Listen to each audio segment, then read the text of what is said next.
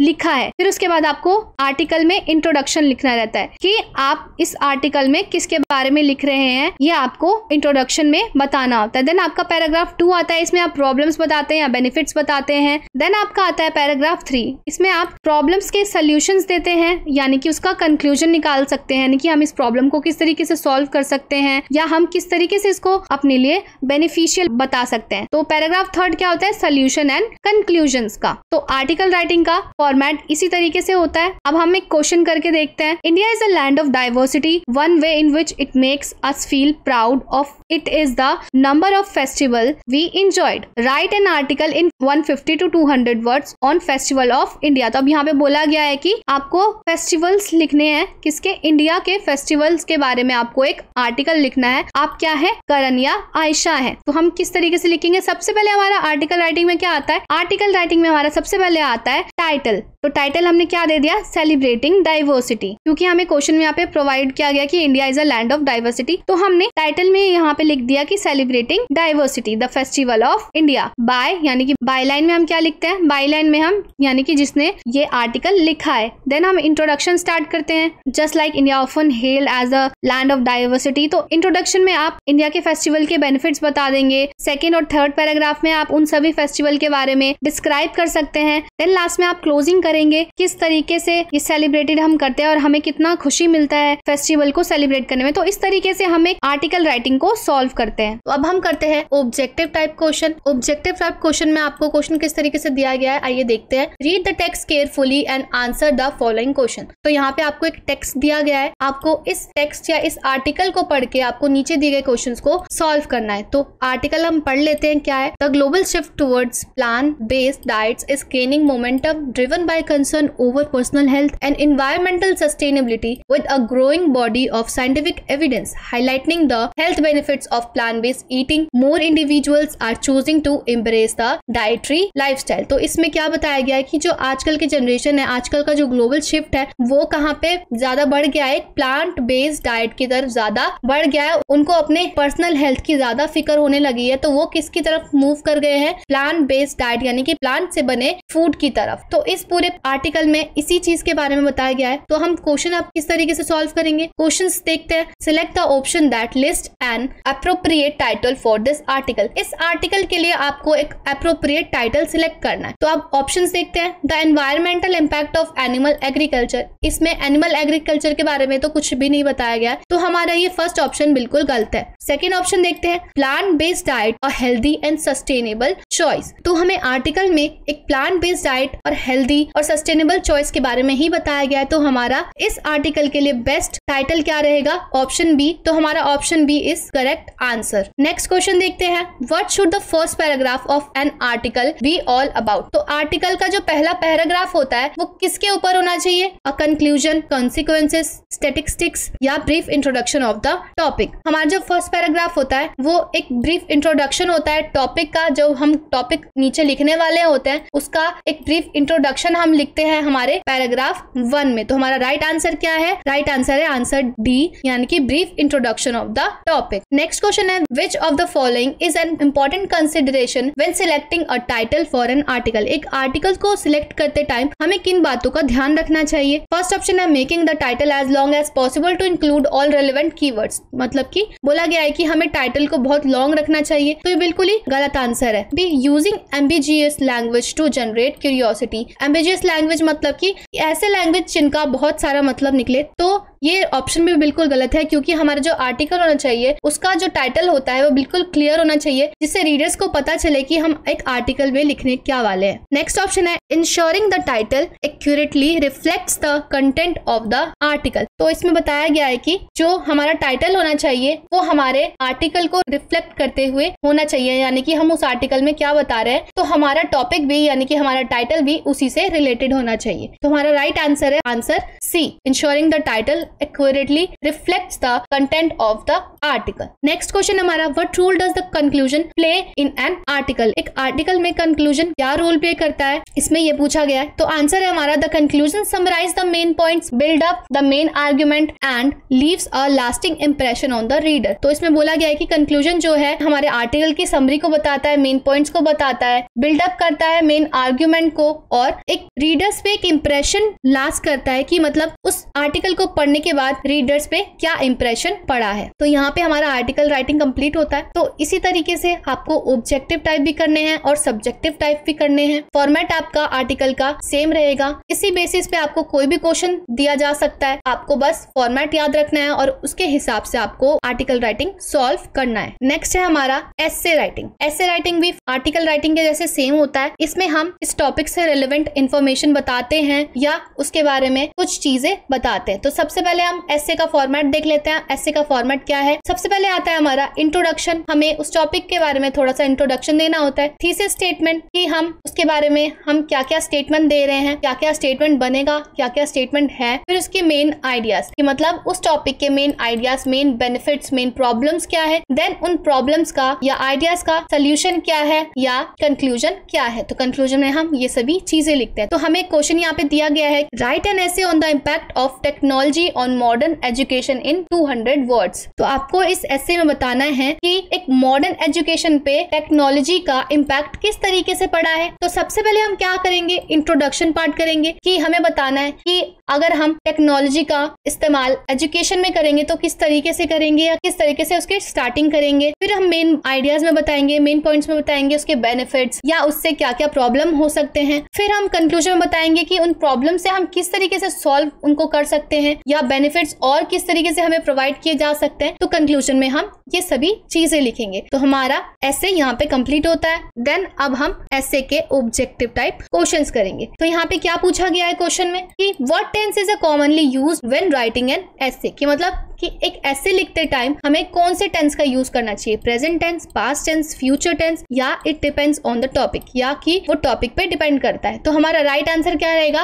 Answer रहेगा ए, क्योंकि हम एक एसे में हमेशा प्रेजेंट के बारे में, प्रेजेंट टेंस का यूज करते हैं, क्योंकि हम प्रेजेंट टॉपिक के बारे में हम बात कर रहे होते हैं, प्रेजेंट टॉपिक से रिलेवेंट हम उसमें चीजें बता रहे होते हैं। नेक्स्ट क्वेश्चन है, which of these should be avoided in a good essay. एक गुड एसे में यानी कि अच्छे एसे में हमें क्या अवॉइड करना चाहिए? स्लैंग्स का, इनफॉर्मल वर्ड्स का, प्रोफेशनलिज्म का, या ए एंड बी। तो हमारा राइट आंसर है A and B, slangs and informal word. तो हमें एक अच्छे ऐसे में स्लैंग्स और इनफॉर्मल वर्ड्स का यूज नहीं करना चाहिए। क्यों? क्योंकि ये एक प्रोफेशनलिज्म को एंड कर देते हैं ऐसे के और क्लियर कम्युनिकेट नहीं कर पाते हैं। ऐसे रीडर्स तक क्लियर कम्युनिकेशन नहीं हो पाता है इन वर्ड्स का यूज करके। तो हमारा राइट आंसर क्या है? A and B. नेक्स्ट है हमारा ईमेल राइटिंग। ईमेल राइटिंग क्या होता है? हमें एक छोटा सा मैसेज सेंड करना होता है, कहाँ पे? एक फॉर्म में, एक कंपनी में, या किसी जगह पर, या किसी वर्क प्लेस पे। तो हम क्या करते हैं? ईमेल का यूज करते हैं। ईमेल एक फॉर्मल वे होता है कम्युनिकेशन का।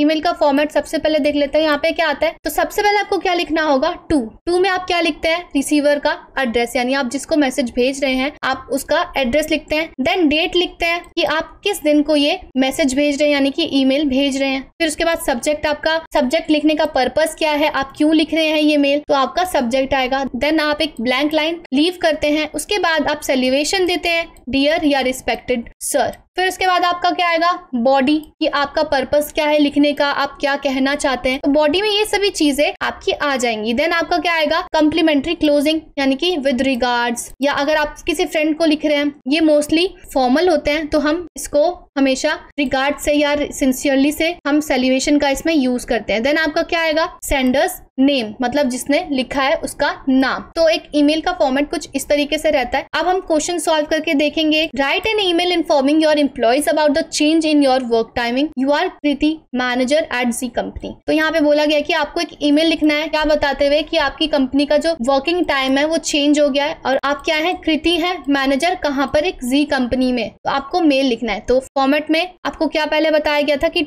आप किसको मैसेज भेज रहे हैं, तो उसका रिसीवर का यहाँ पे एड्रेस होगा। यानी कि toxyz@gmail.com। यहाँ पे जीमेल आईडी आप लिख देंगे। देन आपका सब्जेक्ट आएगा कि आप क्यों ये मैसेज भेज रहे हैं, यानी कि क्यों ये मेल भेज रहे हैं। तो यहाँ पे आपका सब्जेक्ट क्या आएगा, यहाँ पे आएगा कि रिवाइज्ड वर्किंग आवर्स, मतलब कि आपको यहाँ पे टाइमिंग्स में चेंज करना है। तो आप यहाँ पे क्या लिखेंगे, रिवाइज्ड वर्किंग आवर्स। फिर आप सेलिब्रेशन से स्टार्ट करेंगे, यानी कि डियर टीम। फिर आप उसकी बॉडी लिखेंगे कि हम टाइमिंग चेंज कर रहे हैं, इतने बजे से इतने बजे हो जाएगी। तो आप ये सारी चीजें क्या लिखेंगे, बॉडी में लिखेंगे। देन आप क्लोजिंग करेंगे विद वार्म रिगार्ड्स, आपका नाम, देन आपकी पोस्ट या डेजिग्नेशन क्या है। तो आप इस तरीके से एक ईमेल राइटिंग का फॉर्मेट याद करके आप एक किसी भी ईमेल राइटिंग के क्वेश्चंस को सॉल्व कर सकते हैं। अब ऑब्जेक्टिव टाइप क्वेश्चन देख लेते हैं कि कैसा है। Which of the following is not a good practice when writing a professional email. तो आपको क्वेश्चंस को भी ध्यान से पढ़ना है। अब यहाँ पे क्या पूछा गया है कि विच of the following is not a good practice when writing a professional email, मतलब कि ऐसी कौन सी प्रैक्टिस है जब हम प्रोफेशनल ईमेल लिख रहे होते हैं जो बिल्कुल भी एप्रोप्रिएट नहीं होती, बिल्कुल भी अच्छी नहीं होती है। तो ऑप्शंस क्या दिए गए हैं, using informal language and slang, B proof reading for spelling and grammar errors, यानी कि आपको मैसेज लिखने के बाद एक बार पूरा पढ़ लेना चाहिए और ग्रामर्स एरर चेक कर लेना चाहिए। सी ऑप्शन है keeping the email concise to the point. D option है इंक्लूडिंग रेलेवेंट अटैचमेंट और लिंक। तो आपका राइट आंसर क्या है, using informal language and slang. क्यों, क्योंकि हम एक अगर प्रोफेशनल ईमेल लिख रहे हैं तो हमें उसमें इनफॉर्मल लैंग्वेज का यूज नहीं करना, स्लैंग्स का यूज नहीं करना। क्यों, क्योंकि ये प्रोफेशनलिज्म को ब्रेक करता है, इसीलिए हम एक ईमेल राइटिंग में इनफॉर्मल लैंग्वेज और स्लैंग का यूज नहीं करते हैं। नेक्स्ट क्वेश्चन क्या है, how should the subject line be, मतलब कि एक ईमेल राइटिंग में सब्जेक्ट कैसा होना चाहिए, लॉन्ग और डिस्क्रिप्टिव होना चाहिए, शॉर्ट या प्रिसाइज होना चाहिए, रीडिंग्स के साथ होना चाहिए, या जो सब्जेक्ट है वो मैटर ही नहीं करता। तो ये वाला लास्ट वाला ऑप्शन तो बिल्कुल ही गलत है। तो हमारा राइट आंसर क्या है, ऑप्शन बी। जो हमारा सब्जेक्ट लाइन जो होता है वो इतना क्लियर होना चाहिए कि जो रीड कर रहा है, जो रिसीवर है, उसको पता चल जाना चाहिए कि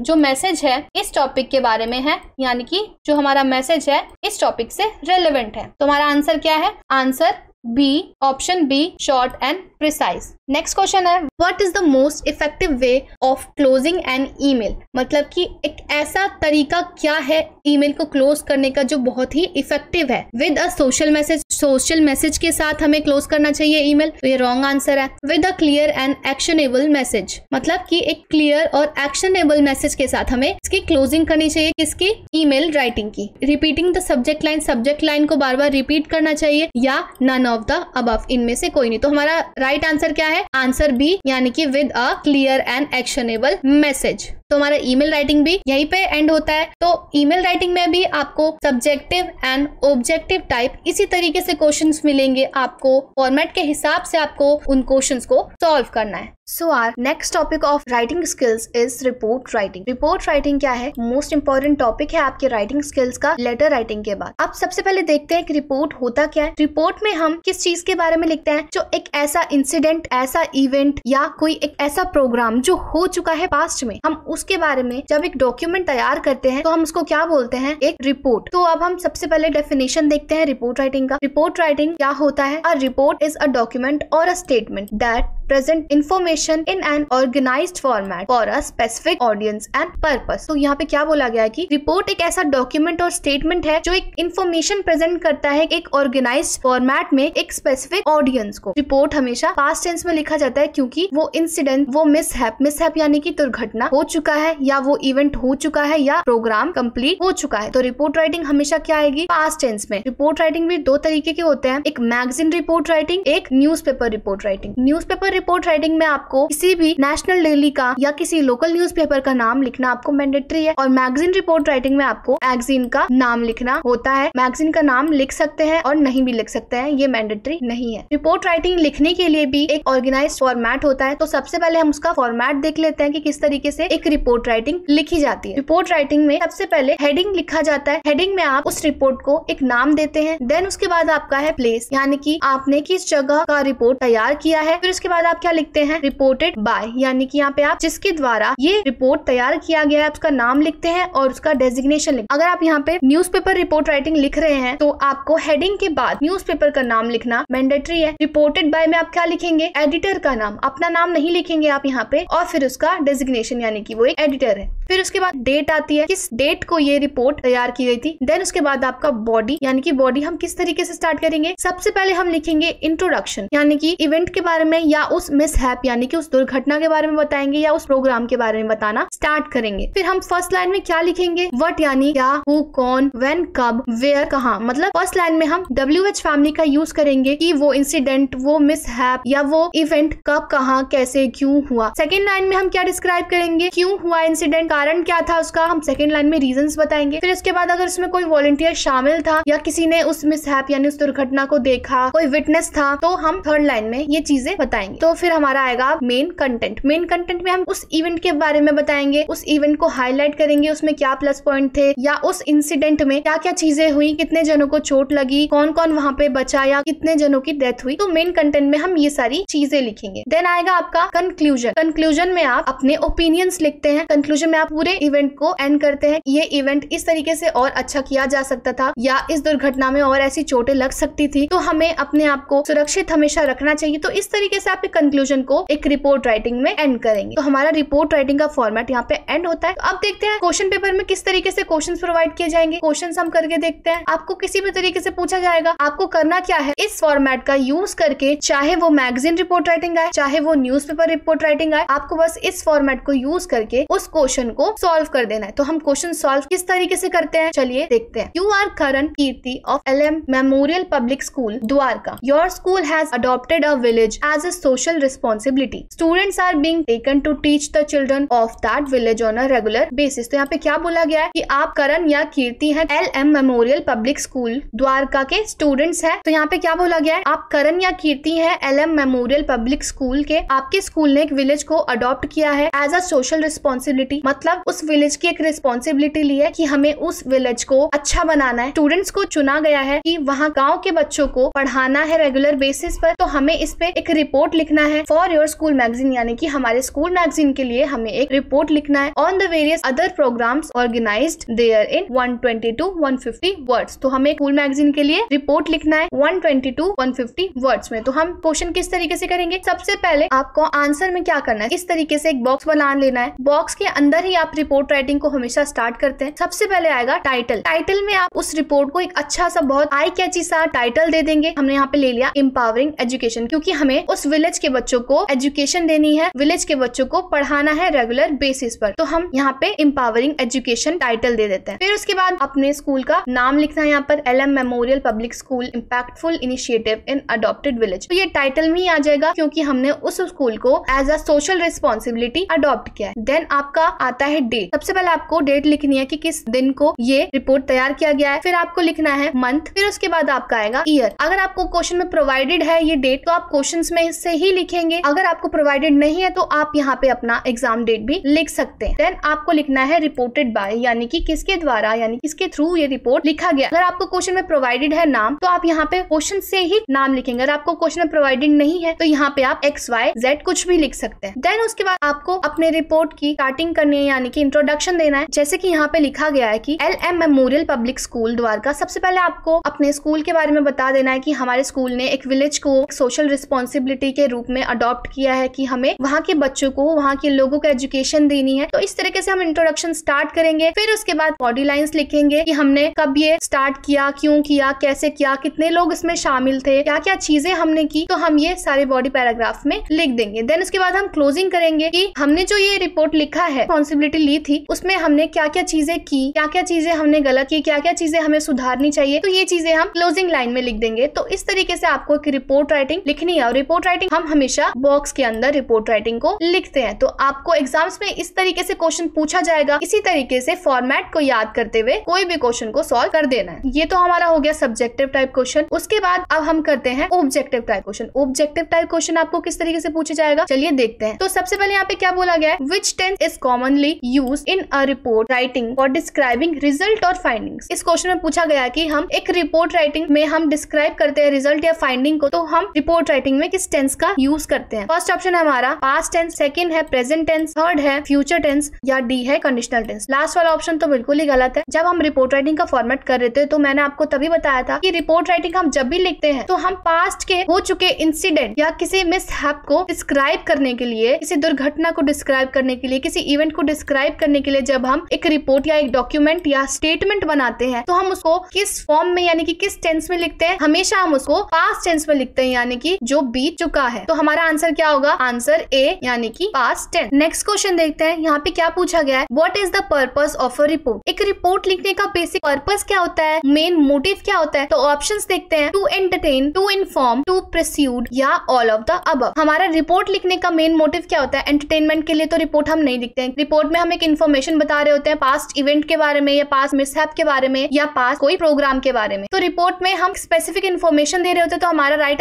आंसर बी, टू इन्फॉर्म, क्योंकि हम एक फैक्चुअल इन्फॉर्मेशन दे रहे होते हैं, एनालिसिस दे रहे होते हैं किसी पास्ट इंसिडेंट के बारे में। इसी तरीके से आपको subjective type and objective type questions पूछे जाएंगे। फॉर्मेट याद रखिए, सभी क्वेश्चंस को बहुत अच्छे से अटेम्प्ट करना है। सो हमारा नेक्स्ट टॉपिक है मैसेज राइटिंग। तो सबसे पहले हम ये देख लेते हैं कि मैसेज होता क्या है। मैसेज जो है एक मोड ऑफ कम्युनिकेशन है, यानी कि फर्स्ट पर्सन से सेकंड पर्सन तक कम्युनिकेट करने का एक जरिया है, एक तरीका है। जब हम अपनी बात किसी सेकंड पर्सन को बोलना चाहते हैं, उसे समझाना चाहते हैं, तो हम क्या करते हैं, मैसेज के थ्रू भी हम उस बातों को सेकंड पर्सन तक कम्युनिकेट कर सकते हैं। देन हम उस मैसेज में क्या करते हैं, अपने इंफॉर्मेशन को टाइप करते हैं, लिखते हैं। कैसे? Verbally, non verbally. हम बोलकर भी वो मैसेज दूसरे तक पहुंचा सकते हैं और हम लिखकर भी वो मैसेज दूसरों तक पहुंचा सकते हैं। तो मैसेज क्या काम करता है? मैसेज इंफॉर्मेशन ट्रांसफर करने का काम करता है, जो कि फर्स्ट पर्सन सेकंड पर्सन को देना चाहता है। If I am not available to talk to them, then what will I do? I will leave a message for them. It's called message writing. तो सबसे पहले हम मैसेज राइटिंग का एक फॉर्मल डेफिनेशन देख लेते हैं कि मैसेज राइटिंग एक्चुअल में होता क्या है। तो यहाँ पे क्या बताया गया है, a written or spoken piece of information that you send to or leave for a person when you can not speak to them. तो यहाँ पे क्या बोला गया है कि एक ऐसा रिटन, लिखा हुआ या स्पोकन या बोलकर कोई हम एक इंफॉर्मेशन फर्स्ट पर्सन से सेकंड पर्सन तक हम प्रोवाइड करते हैं। जब हम उनसे बात नहीं कर पाते हैं, अनअवेलेबल रहते हैं उनसे बात करने में, हम उनसे कम्युनिकेट नहीं कर पाते हैं, तो हम क्या करते हैं, एक मैसेज को लिख देते हैं या तो एक मैसेज को नॉन वर्बली सेकंड पर्सन तक ट्रांसफर करते हैं। तो उसको हम क्या बोलेंगे, यानी कि एक मैसेज राइटिंग। अब इसको एक एग्जांपल के थ्रू भी समझते हैं हम। जैसे मान लीजिए आपकी आंटी ने आपके घर पर कॉल किया, तो आप घर पर हैं लेकिन आपकी मम्मी घर पर नहीं है, वो मार्केट गई हुई है। आंटी आपकी बोलती है कि मेरे को आपकी मम्मी को बहुत ही इंपॉर्टेंट चीजें बतानी है, बहुत अर्जेंट है, क्या मैं उनसे बात कर सकती हूँ? तो आप बोलते हैं कि मम्मी मार्केट गई है, जो भी इंपॉर्टेंट मैसेज है आप मुझे बता दीजिए। तो आंटी क्या करती है, आपको मैसेज बता देती है। लेकिन अब यहाँ पे मेन पॉइंट क्या है कि आपको भी जो है 4 बजे अपनी क्लासेस में जाना, अपने ट्यूशन में जाना है। तो आप जाने से पहले क्या करेंगे, एक मैसेज को लिख के रख लेंगे कि जब आपकी मम्मी घर पर आएंगी तो वो मैसेज देख लेंगे। क्यों? क्योंकि वो मैसेज अर्जेंट है। तो आपकी जब मम्मी घर पर आएंगी तो वो मैसेज को देख लेंगी। तो इस पूरे प्रोसेस को हम क्या बोलेंगे, मैसेज राइटिंग। फिर हम सबसे पहले अब क्या करते हैं, मैसेज राइटिंग का एक फॉर्मेट अच्छी तरीके से देख लेते हैं और उसके क्वेश्चंस किस तरीके से आपके एग्जाम्स में अपीयर हो सकते हैं, हम बाद में क्वेश्चन सॉल्व करके भी उसको देखेंगे। तो सबसे पहले आप मैसेज राइटिंग में क्या होता है, सबसे पहले हम कोई भी मैसेज लिखते हैं तो एक रेक्टेंगुलर बॉक्स के अंदर ही लिखते हैं। फिर हम क्या करते हैं, कैपिटल लेटर्स में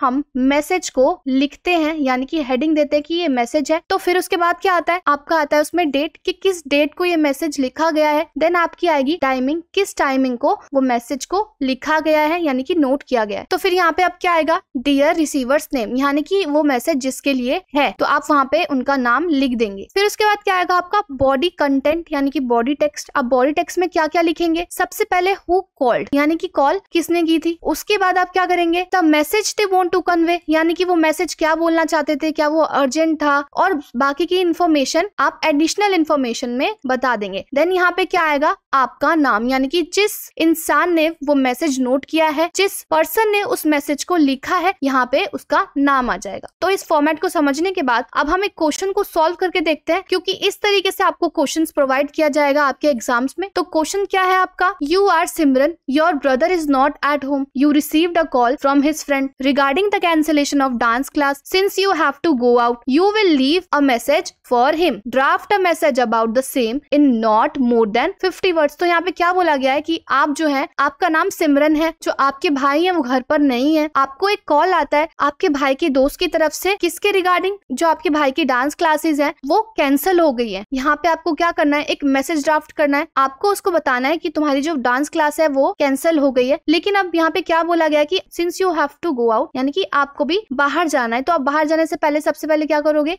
मैसेज को लिख दोगे कि ये मैसेज इंपॉर्टेंट है, आप इस मैसेज को देख लेना। तो यहाँ पे आपको क्वेश्चन इस तरीके से दिया जाएगा, देन उसके बाद आपको कुछ डायलॉग्स प्रोवाइड किए जाएंगे। इन डायलॉग्स के बेसिस पे ही आपको उस मैसेज को तैयार करना है। तो सबसे पहले हम डायलॉग्स को रीड कर लेते हैं। तो यहाँ पे 2 पर्सन का इन्वॉल्वमेंट दिखाया गया है। सबसे पहले क्या है, राज फिर सिमरन। तो हम इन दोनों के कन्वर्सेशन को सबसे पहले रीड करते हैं। राज क्या बोलते हैं, हेलो इज दिस 25A कमला नगर। वो बोलते हैं कि हेलो, क्या मैं इस प्लेस से बात कर रहा हूँ। देन सिमरन बोलती है yes may I know who is calling. तो सिमरन पूछती है कि हाँ मैं सिमरन बोल रही हूँ, क्या मैं जान सकती हूँ कि कौन बात कर रहे हैं। तो राज बोलते हैं I am Raj Samar's friend, can I talk to him. तो राज बोलते हैं कि मैं राज बोल रहा हूँ, समर का फ्रेंड, क्या मैं उससे बात कर सकता हूँ। सिमरन कहती है he has gone to the market, यानी कि वो मार्केट गया हुआ है मम्मी के साथ, and forgot his mobile here, मतलब वो अपना घर पे मोबाइल भी भूल गया है। Can I pass a message, कि क्या अगर आपके पास कोई मैसेज है उनके लिए तो मैं मैसेज उनको दे सकती हूँ। तो राज कहते हैं sure I call to tell him that today's class is suspended as our teacher had to go for a family emergency. The cancelled class will be held on Sunday, please inform him of same. तो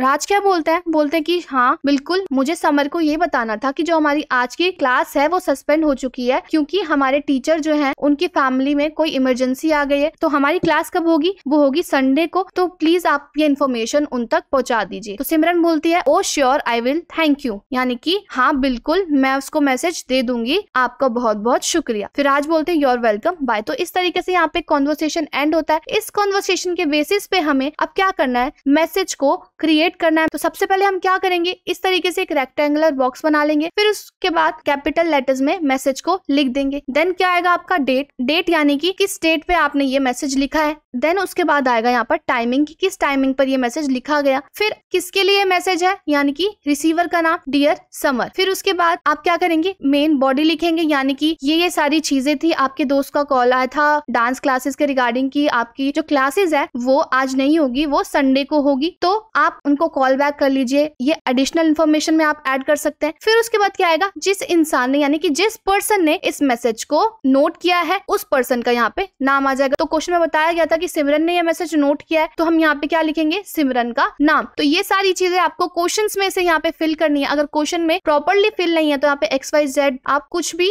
यहाँ पे नाम में लिख सकते हैं, लेकिन questions में आपको हमेशा नाम प्रोवाइड किया जाता है क्योंकि वहाँ पे डायलॉग्स बताए जाते हैं। तो ये तो हमारा हो गया एक प्रॉपर मैसेज राइटिंग। अब हम करते हैं ऑब्जेक्टिव टाइप क्वेश्चंस कि मैसेज राइटिंग से रिलेटेड आपको ऑब्जेक्टिव टाइप क्वेश्चंस किस तरीके से आ सकते हैं। तो यहाँ पे आपसे क्वेश्चन क्या पूछा गया है, which of the following is an essential component of a well structured message. तो यहाँ पे बोला गया है कि एक एसेंशियल कंपोनेंट क्या है वेल स्ट्रक्चर्ड मैसेज का, कि वेल स्ट्रक्चर्ड मैसेज में क्या एसेंशियल है, क्या इंपॉर्टेंट है, clear language, lengthy paragraphs, complex sentences या नन ऑफ द अबव। तो यहाँ पे हम क्या देखते हैं, एक मैसेज जो होता है उसमें हमें क्या चाहिए होता है, एक क्लियर कम्युनिकेशन चाहिए होता है, क्लियर इन्फॉर्मेशन चाहिए होता है। तो हमारा राइट आंसर क्या हो गया, हमारा राइट आंसर क्लियर लैंग्वेज होगा। क्यों, क्योंकि हम जो मैसेज लिखते हैं उसमें लेंथी पैराग्राफ्स नहीं आना चाहिए, क्योंकि ये 50 वर्ड्स में जो होते हैं इस मैसेज को ड्राफ्ट करना होता है, मैसेज को लिखना होता है। कॉम्प्लेक्स सेंटेंसेस भी नहीं आएगा क्योंकि हमें क्लियर इन्फॉर्मेशन देना है। तो हमारा राइट आंसर है answer A, clear languages. Next question है हमारा, what should be the primary focus when structuring a message. जब हम एक मैसेज को लिखते हैं, एक मैसेज को नोट करते हैं, तो हमारा प्राइमरी फोकस क्या होना चाहिए, adding unnecessary details, lengthening the message, clear communication या यूजिंग जार्गन। जार्गन मतलब होता है कि शब्दों का जाल। तो हमारा राइट आंसर क्या हो जाएगा, राइट आंसर होगा क्लियर कम्युनिकेशन। क्लियर कम्युनिकेशन क्यों, क्योंकि एक मैसेज जो होता है उसमें क्लियर लैंग्वेज का होना बहुत जरूरी है उसमें, क्योंकि इससे अंडरस्टैंडिंग्स बढ़ती है, एक इन्फॉर्मेशन फर्स्ट पर्सन से सेकंड पर्सन तक पहुंचाने में बहुत ही ज्यादा इजी हो जाती है। जो इन्फॉर्मेशन होता है वो क्लियरली सेकंड पर्सन तक, यानी जिस पर्सन को वो मैसेज पहुंचाना है उस तक वो अच्छे से पहुंच जाता है। तो इसी तरीके से आपको एक प्रॉपर मैसेज ड्राफ्ट करने के लिए and then objective type questions में भी आपको इसी तरीके से क्वेश्चंस पूछे जाएंगे, एज इट इज नहीं पूछे जाएंगे, लेकिन इसी तरीके से आपको क्वेश्चन को सॉल्व करना है। देन हमारा आता है section C, grammar objective type questions. Grammar में आपको टेंसेस, कंजक्शंस, प्रीपोजिशंस, वर्ब के फॉर्म्स, वर्ब्स, इस तरीके के क्वेश्चंस आएंगे। कैसे, ऑब्जेक्टिव टाइप क्वेश्चंस। ग्रामर ही एक ऐसा पार्ट है जो आपको एग्जाम्स में मार्क्स गेन करवा सकता है, तो इसीलिए आपको ग्रामर सेक्शन जो है बहुत अच्छी तरीके से पढ़ना है, प्रैक्टिस कर लेना है। ग्रामर में आपको बेसिकली क्या करना होता है, ग्रामर में आपको टेंसेस के रूल्स को अच्छे से पढ़ना होता है और बाकी वर्ब्स के फॉर्म्स, कंजक्शन, प्रीपोजिशन, इन सभी चीजों को बहुत अच्छी तरीके से रीड आउट करना है, बहुत अच्छी तरीके से पढ़ना है, समझना है। देन उसके बाद क्वेश्चंस आपको कैसे प्रोवाइड किए जाएंगे,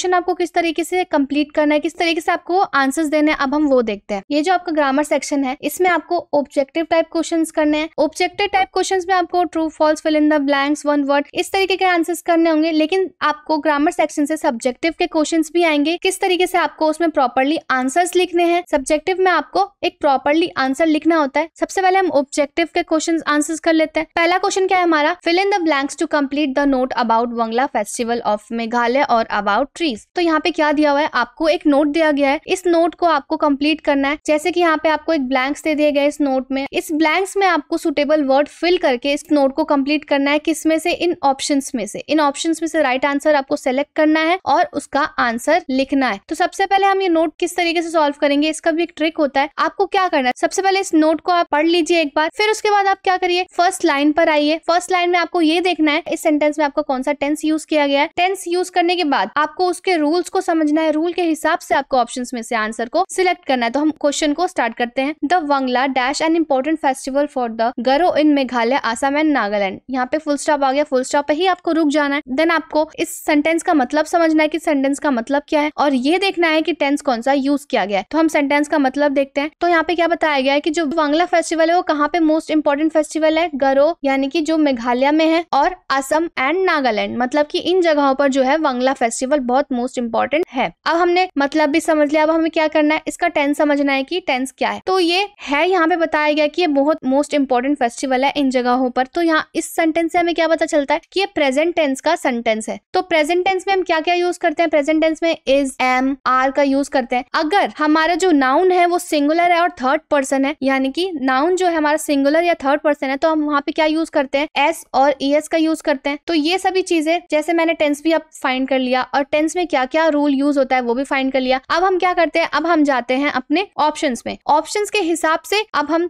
ये देखेंगे कि हमारा राइट ऑप्शन क्या हो सकता है। तो पहला ऑप्शन हमारा क्या है, हैव इंपॉर्टेंट। हैव का यूज हम तब करते हैं जब हम प्रेजेंट परफेक्ट की बात कर रहे होते हैं। प्रेजेंट परफेक्ट में हम हैव का यूज करते हैं, तो पहला ऑप्शन हमारा रॉन्ग हो जाता है। देन नेक्स्ट ऑप्शन है हमारा आर एन इंपॉर्टेंट। आर का यूज हम तब करते हैं जब हमारा नाउन सब्जेक्ट सिंगुलर ना हो, वो प्लूरल हो, तब हम आर का यूज करते हैं। तो ये वाला ऑप्शन भी रॉन्ग हो जाता है। नेक्स्ट ऑप्शन क्या है हमारा, वॉज द इंपॉर्टेंट। वॉज देखने पर ही पता चल जाता है कि ये रॉन्ग है, क्योंकि हमारा जो सेंटेंस है वो प्रेजेंट टेंस में चल रहा है, वर्तमान में चल रहा है। तो हम वॉज का यूज कब करते हैं, वॉज का यूज हम पास्ट टेंस में करते हैं, इसलिए सी ऑप्शन भी हमारा रॉन्ग है। देन लास्ट में क्या बचा, is an important. An important यहाँ पे आपको प्रोवाइड पहले से किया गया है। तो इस जो है एक हेल्पिंग वर्ब है और इसका यूज हम सिंपल प्रेजेंट टेंस में यूज करते हैं। तो हमारा राइट आंसर क्या हो जाएगा, the Wangala is an important festival. तो हमारा राइट आंसर है option D, is an important. इसी तरीके से आपको क्या करना है, second fill in the blanks को भी सॉल्व करना है। तो सबसे पहले हमें क्या कर लेना है, रीड आउट कर लेना है, देन टेंस पता करना है, उसके बाद ऑप्शंस में से आंसर सिलेक्ट करना है। सेकंड सेंटेंस क्या है हमारा, it is a post harvest festival celebrate the end of the agriculture year. तो इसमें क्या बोला गया है कि ये एक पोस्ट हार्वेस्ट फेस्टिवल है जो कि एक एग्रीकल्चर ईयर के एंड होने की निशानी के तौर पर मनाया जाता है। अब पोस्ट हार्वेस्ट फेस्टिवल क्या होता है, जब हम फसलों की कटाई कर लेते हैं उसके बाद जब हम त्योहार मनाते हैं उसको हम क्या बोलते हैं, पोस्ट हार्वेस्ट फेस्टिवल। अब यहाँ पे आपको वर्ब की फर्स्ट फॉर्म दे दी गई है, यानी कि सेलिब्रेट। सेलिब्रेट जो है बेस फॉर्म ऑफ वर्ब है, यानी कि वर्ब की फर्स्ट फॉर्म है। अब आपको क्या करना है, अब इसको वर्ब की फर्स्ट फॉर्म भी दे दी गई है। अब हमें ये भी पता चल जाता है कि हमें इसको कन्वर्ट करना है, किसमें, वर्ब की फॉर्म में कन्वर्ट करना है। अब हम ये तो नहीं करेंगे ना कि खुद से ही हम वर्ब की थर्ड फॉर्म या वर्ब की सेकंड फॉर्म में कन्वर्ट कर देंगे। अब हम ये समझेंगे कि टेंस कौन सा यूज किया है। जब हमें वर्ब की फर्स्ट फॉर्म दे दी गई है तो हमें सिंपली समझ जाना है कि यहाँ पे पास्ट टेंस का यूज किया गया है, कि मतलब जो एक्शन हो रहा है वो पास्ट में हुआ था और कंटिन्यूअसली चल रहा है। तो हम यहाँ पे सिंपल पास्ट टेंस का यूज करेंगे, जो कि सिंपल पास्ट टेंस में हम क्या यूज करते हैं, वर्ब की सेकंड फॉर्म यूज करते हैं। तो वर्ब की सेकंड फॉर्म हम जब भी यूज करेंगे, सेलिब्रेट का सेकंड फॉर्म ऑफ वर्ब क्या हो जाएगा, यहाँ पे हम ईडी लगा देंगे तो वो क्या हो जाएगा, सेलिब्रेटेड। अब देखते हैं ऑप्शंस में। फर्स्ट ऑप्शन है हमारा बीइंग सेलिब्रेटेड फॉर मेकिंग। अब हमें मेकिंग को देखते ही हमें पता चल जाता है कि ये ऑप्शन बिल्कुल गलत है। क्यों, क्योंकि हमारा जो काम है वो कंटिन्यूअस में ना काम नहीं चल रहा है, वो हमारा पास्ट में काम चल रहा है। तो ये ऑप्शन हमारा रॉन्ग है। सेकंड ऑप्शन क्या है हमारा, सेलिब्रेटेड टू मार्क। तो हमारा सेकंड सेंटेंस में क्या बताया गया था कि हाँ, कि ये जो है एग्रीकल्चर ईयर, ये जो वंगला फेस्टिवल है वो एग्रीकल्चर ईयर के एंड होने की निशानी के तौर पर मनाया जाता है। तो निशानी का जब भी हम बात करते हैं तो हमारा वहाँ पे कौन सा वर्ड आ जाता है, मार्क का वर्ड हम यहाँ पे यूज करते हैं निशानी के तौर पर में। अब हमें ये भी पता चल गया कि मार्क का यूज करना है और ये भी पता चल गया कि second form of verb celebrate की क्या है, यानी कि सेलिब्रेटेड। तो हमारा राइट आंसर यहाँ पे क्या है, सेलिब्रेटेड टू मार्क, यानी कि उस फेस्टिवल को इसलिए मनाया जाता है क्योंकि हम एक एग्रीकल्चर ईयर की एंड होने की निशानी के तौर पर उस फेस्टिवल को मना रहे हैं। तो हमारा राइट ऑप्शन क्या है, सेलिब्रेटेड टू मार्क। इसी तरीके से आपको थर्ड सेंटेंस को भी कंप्लीट करना है। थर्ड सेंटेंस क्या है हमारा, during the signature dance the leading warrior dash the youngsters with synchronised dance steps and specific hand and head movements. तो यहाँ पे क्या बोला गया है कि जो एक इस फेस्टिवल के दौरान जो लीडिंग वॉरियर होती है वो एक सिग्नेचर डांस करती है, एक सेट किया गया डांस करती है, किसके साथ, अपने यंगस्टर्स के साथ, जो कि एक सिंक्रोनाइज्ड डांस स्टेप्स होते हैं। कौन कौन से, हेड और हैंड मूवमेंट्स के, यानी कि हैंड और हेड मूवमेंट्स वाले कोई एक डांस स्टेप होते हैं जो सेट किए गए होते हैं। वो हर साल यही डांस स्टेप्स करते हैं। अब हमें सेंटेंस का मतलब ही पता चल गया कि लीडिंग वॉरियर के नेतृत्व में ये जो यंगस्टर्स हैं एक सिंक्रोनाइज्ड डांस स्टेप्स करते हैं। जब भी हम नेतृत्व की बात करते हैं तो हम क्या यूज करते हैं, वहां पे लीड वर्ड का यूज करते हैं, क्योंकि लीड का मतलब होता है नेतृत्व करना। तो लीड वर्ड का हमने यूज कर लिया। और अब हम यहाँ पे सिंपल लीड का यूज नहीं कर सकते, क्योंकि अगर हम सिंपल लीड का यहाँ पे यूज करेंगे तो हमारा ये सेंटेंस गलत हो जाएगा। कैसे, क्योंकि यहाँ पे जो लीडिंग वॉरियर है वो सिंगुलर नाउन है और थर्ड पर्सन है। इसलिए जब भी हम थर्ड और सिंगुलर पर्सन की बात कर रहे होते हैं वहां पे हम एस और ईएस का यूज करते हैं। जहां पे भी हम एस और ईएस का यूज करेंगे वहां पे वो टेंस हमारा क्या हो जाएगा, प्रेजेंट टेंस। अब हमें ये भी पता चल गया कि ये प्रेजेंट टेंस है। अब हम ऑप्शंस देखते हैं कि क्या है। ऑप्शन ए है लीड्स द यंगस्टर्स। हमारा वर्ड क्या था, लीड। लीड यानी कि नेतृत्व करना। अगर वहां पे लीडिंग वॉरियर थी जो कि थर्ड और सिंगुलर पर्सन थी तो हमने वहां पे एस इंक्लूड कर दिया, तो ये सेंटेंस क्या हो गया, लीड्स द यंगस्टर्स, यानी कि लीडिंग वॉरियर जो है यंगस्टर्स का नेतृत्व करके उनको डांस स्टेप सिखाती है। जो हमारा फर्स्ट ऑप्शन है वो राइट आंसर है। उसके बाद हम बाकी के ऑप्शंस को भी देख लेते हैं कि उसमें क्या दिक्कत है, यानी कि क्या प्रॉब्लम है, क्यों नहीं है वो हमारे right answers. Is lead the youngsters, जैसे कि मैंने आपको बताया था लीड का हम यूज यहाँ पे इसलिए नहीं करेंगे क्योंकि सेंटेंस में जो लीडिंग वॉरियर है वो थर्ड और सिंगुलर पर्सन है, इसीलिए हमें उनके साथ एस या ईएस यूज करना मैंडेटरी है, इसलिए ये ऑप्शन रॉन्ग हो जाएगा। नेक्स्ट ऑप्शन है हमारा was leading the youngsters. Was देखते ही हमें पता चल गया कि ये ऑप्शन जो है गलत है। क्यों, क्योंकि हमारा जो पैसेज है यानी कि हमारा जो नोट है वो प्रेजेंट टेंस में चल रहा है। लास्ट ऑप्शन क्या है हमारा, had leads the youngster. Had का यूज हम नहीं करेंगे क्योंकि हमारा सेंटेंस प्रेजेंट टेंस में चल रहा है। तो हमारा राइट आंसर क्या है, राइट आंसर है option A, leads the youngsters. इसी तरीके से आपको बाकी के क्वेश्चंस भी करने हैं। ऑप्शंस में आपको दिए होंगे पार्ट ए पार्ट बी करके, इसी तरीके से आपको करना है। सबसे पहले क्या करना है, रीड आउट कर लेना है। उसके बाद आपको फर्स्ट लाइन पे दोबारा स्विच करना है। उसके बाद आपको टेंस पता करना है कि कौन सा टेंस इसमें यूज किया गया। अगर आपको वर्ब फॉर्म में कन्वर्ट करने के लिए दिया गया तो आप उसे वर्ब फॉर्म में कन्वर्ट करेंगे। देन ऑप्शंस में से आप राइट आंसर लिखेंगे। उसके बाद सारे क्वेश्चंस आपको इसी तरीके से करना है। अगर फिल इन द ब्लैंक्स के क्वेश्चंस आते हैं तो आपको सारे जो आंसर है इसी तरीके से करना है। अब देखिए नेक्स्ट क्वेश्चन क्या है हमारा, fill in the blanks to complete the note. अब आपको क्या करना है कि इस नोट को भी कंप्लीट करना है फिल इन द ब्लैंक्स के थ्रू। तो हमें एक फिल इन द ब्लैंक्स दिया गया है और इसको हमें एप्रोप्रिएट वर्ड से कंप्लीट करना है। अब मैं इसमें क्या कर सकती हूँ, कंजक्शन ऐड कर सकती हूँ, प्रीपोजिशन ऐड कर सकती हूँ, वर्ब भी ऐड कर सकती हूँ, लेकिन हमें इसे पता कैसे करना है कि हमें इसमें क्या ऐड करना है। तो हम क्या करेंगे, सबसे पहले रीड आउट करेंगे पूरा। I realise that I know one of the two men by sight and I spent a few seconds thinking why he sought me out on a Sunday afternoon। तो इसमें क्या बोला गया है कि मुझे ये पता चला कि उन दोनों व्यक्तियों में से मैं एक व्यक्ति को मैंने देखा था और मैंने कुछ सेकंड इसी सोच में बिता दिए कि उसने मुझे क्यों खोजा। तो ये सेंटेंस इस तरीके से है। तो हमें सेंटेंस पढ़ने के बाद ही पता चल जाता है कि ये जो सेंटेंस है पास्ट टेंस में है। और पास्ट टेंस में जब भी हम कोई सेंटेंस कन्वर्ट करते हैं तो सिंपल पास्ट टेंस में हम क्या करते हैं, वर्ब की सेकंड फॉर्म हम यूज करते हैं। अब हमें आंसर में क्या करना है, वर्ब की सेकंड फॉर्म यूज करनी है, जो कि वर्ब की बेस फॉर्म ऑफ वर्ब हमें यहाँ पे दी हुई है। तो हम आंसर देखते हैं अब कैसे करेंगे। आई रियलाइज की सेकंड वर्ब की फॉर्म क्या हो जाएगी, हम इसमें ईडी ऐड कर देंगे तो वो हो जाएगा रियलाइज, यानी कि आई रियलाइज दैट आई। अब नो की सेकंड फॉर्म ऑफ वर्ब क्या हो जाएगी, नो की सेकंड फॉर्म ऑफ वर्ब होती है knew. I realise that I knew one of the two men by sight and I spent। अब spent क्यों हमने यूज किया, क्योंकि जो spent की सेकंड फॉर्म ऑफ वर्ब होती है वो होती है spent। I spent a few seconds thinking why he sought me out on a Sunday afternoon। तो इसी तरीके से क्या करना है, आपको ये पता करना है कि इसमें वर्ब फिल करना है, कंजक्शन फिल करना है या प्रीपोजिशन फिल करना है। तो इसी तरीके से आपको पहले सेंटेंसेस पढ़ लेने हैं और ये पता करना है कि कौन सा टेंस इसमें यूज किया गया है। फिर उसके बाद आपको उस टेंस के हिसाब से रूल्स को सेट करके आपको उसके आंसर्स लिख देने हैं। और में भी अगर आपको क्वेश्चन इस तरीके से आ जाता है तो सेम प्रोसेस करना है, आपको रीड आउट करना है, टेंस फाइंड करना है, उसके बाद आपको आंसर्स को लिखना है। नेक्स्ट है हमारा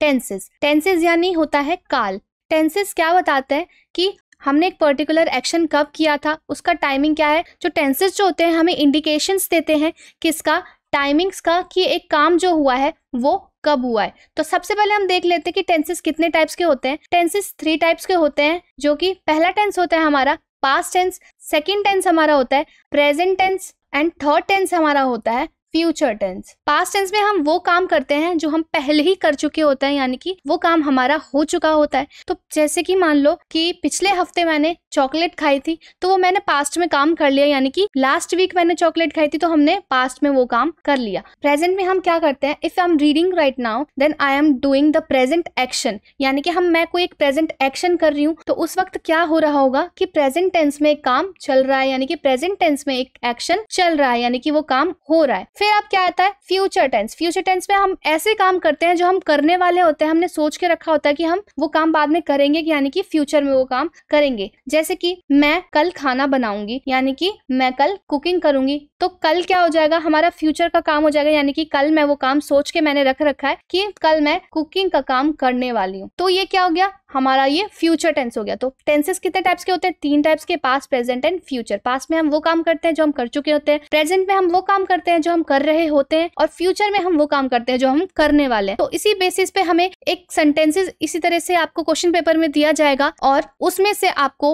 ऑप्शनल वाइज दिया जाएगा। क्यों? क्योंकि हम टेंसेस क्या कर रहे हैं, हम टेंसेस ऑब्जेक्टिव वाइज क्वेश्चंस कर रहे हैं। तो इसी तरीके से आपको एक सेंटेंस दिया होगा और उसमें से ऑब्जेक्टिव टाइप क्वेश्चंस में से, यानी कि ऑप्शंस में से आपको क्वेश्चंस के आंसर फाइंड करके लिखने हैं। सो इन्हीं टेंसेस के बेसिस पे आपको आपके क्वेश्चन पेपर में, एग्जाम पेपर में आपको क्वेश्चंस आएंगे कैसे, fill in the blanks type में, ऑब्जेक्टिव टाइप्स में। क्यों? क्योंकि हम ऑब्जेक्टिव टाइप क्वेश्चंस कर रहे हैं, किसके, टेंसेस के। तो हम क्वेश्चंस को करके देखते हैं कि किस तरीके से आपके क्वेश्चंस आएंगे और आपको किस तरीके से अटेम्प्ट क्वेश्चंस को करने हैं। तो first question is select the appropriate tense to complete the sentence. तो अब हमें क्या करना है, यहाँ पे क्या बोला कि एक एप्रोप्रिएट टेंस सिलेक्ट करना है और वर्ब की फॉर्म्स भी बतानी है कि कौन सा इसमें वर्ब का फॉर्म यूज हुआ है, और उस सेंटेंस को कंप्लीट करना है। तो हमारा क्वेश्चन क्या है, Sara dash work as a teacher. तो यहाँ पे क्या बोला है कि सारा जो है टीचर की तरह काम करती है। तो ये सेंटेंस पढ़ के हमें क्या पता चल रहा है कि ये टेंस हमारा प्रेजेंट में चल रहा है, प्रेजेंट में काम चल रहा है, यानी कि सारा जो है वो पढ़ाती है। अब हम आंसर किस तरीके से करेंगे,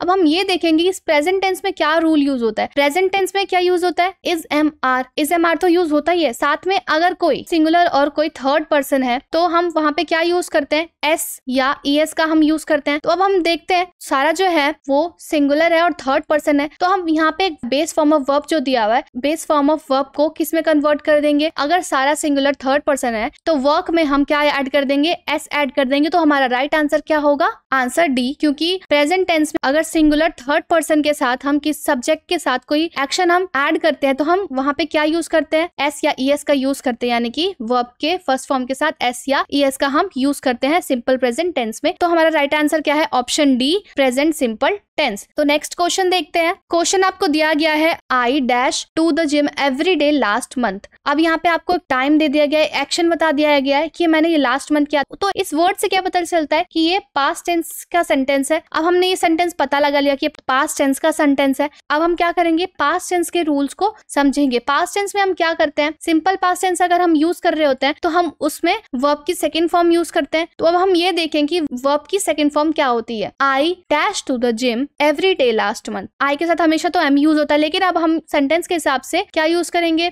ऑप्शन देखते हैं। अब ऑप्शन ए है हमारा गो। अगर हम गो का यूज करेंगे तो ये सेंटेंस रॉन्ग हो जाएगा। क्यों? क्योंकि ये पास्ट टेंस में सेंटेंस चल रहा है, तो हम गो का यूज नहीं कर सकते क्योंकि हमें वर्ब की सेकंड फॉर्म इसमें यूज करनी है। तो गो का सेकंड फॉर्म क्या होगा, सेकंड फॉर्म होगा वेंट, कि मैं गया था, मतलब कि I went to the gym every day last month. तो आंसर हमारा राइट आंसर क्या हो जाएगा, वेंट, क्योंकि वेंट जो है गो की सेकंड फॉर्म है। तो इस तरीके से आपको एक क्वेश्चन को पहले समझना है कि वो कौन से टेंस का है, पास्ट टेंस का है, फ्यूचर टेंस का है या प्रेजेंट टेंस का है। इस तरीके से आप टेंस समझ लेंगे, देन ऑप्शंस पे आएंगे और फिर रूल्स के हिसाब से उसको मैच करके देखेंगे, देन आपको राइट आंसर उसका मिल जाएगा। तो इसी तरीके से हम नेक्स्ट क्वेश्चन भी करेंगे। नेक्स्ट क्वेश्चन देखते हैं, by this time next year he dash graduate from university. तो यहाँ पे क्या बोला गया है कि by this time next year he graduate from the university, यानी कि इस टाइम तक अगले साल वो ग्रेजुएट हो चुका होगा। तो यहाँ पे हमें ये पता चल गया है कि ये फ्यूचर टेंस है। अब फ्यूचर टेंस कौन सा फ्यूचर टेंस है कि यहाँ पे हमें एक समय निर्धारित करके बता दिया गया कि इसी टाइम तक वो नेक्स्ट ईयर अपना उसने ग्रेजुएशन कंप्लीट कर दिया होगा। इस सेंटेंस से क्या पता चल रहा है कि ये फ्यूचर परफेक्ट टेंस है, यानी कि उसने बता दिया है कि हाँ इस वक्त तक मैं ग्रेजुएशन कंप्लीट कर लूंगा। एक फ्यूचर परफेक्ट परफेक्ट टेंस यहाँ पे कंप्लीट होता है। एक फ्यूचर परफेक्ट टेंस में हम क्या यूज करते हैं, हैव का यूज करते हैं। तो सब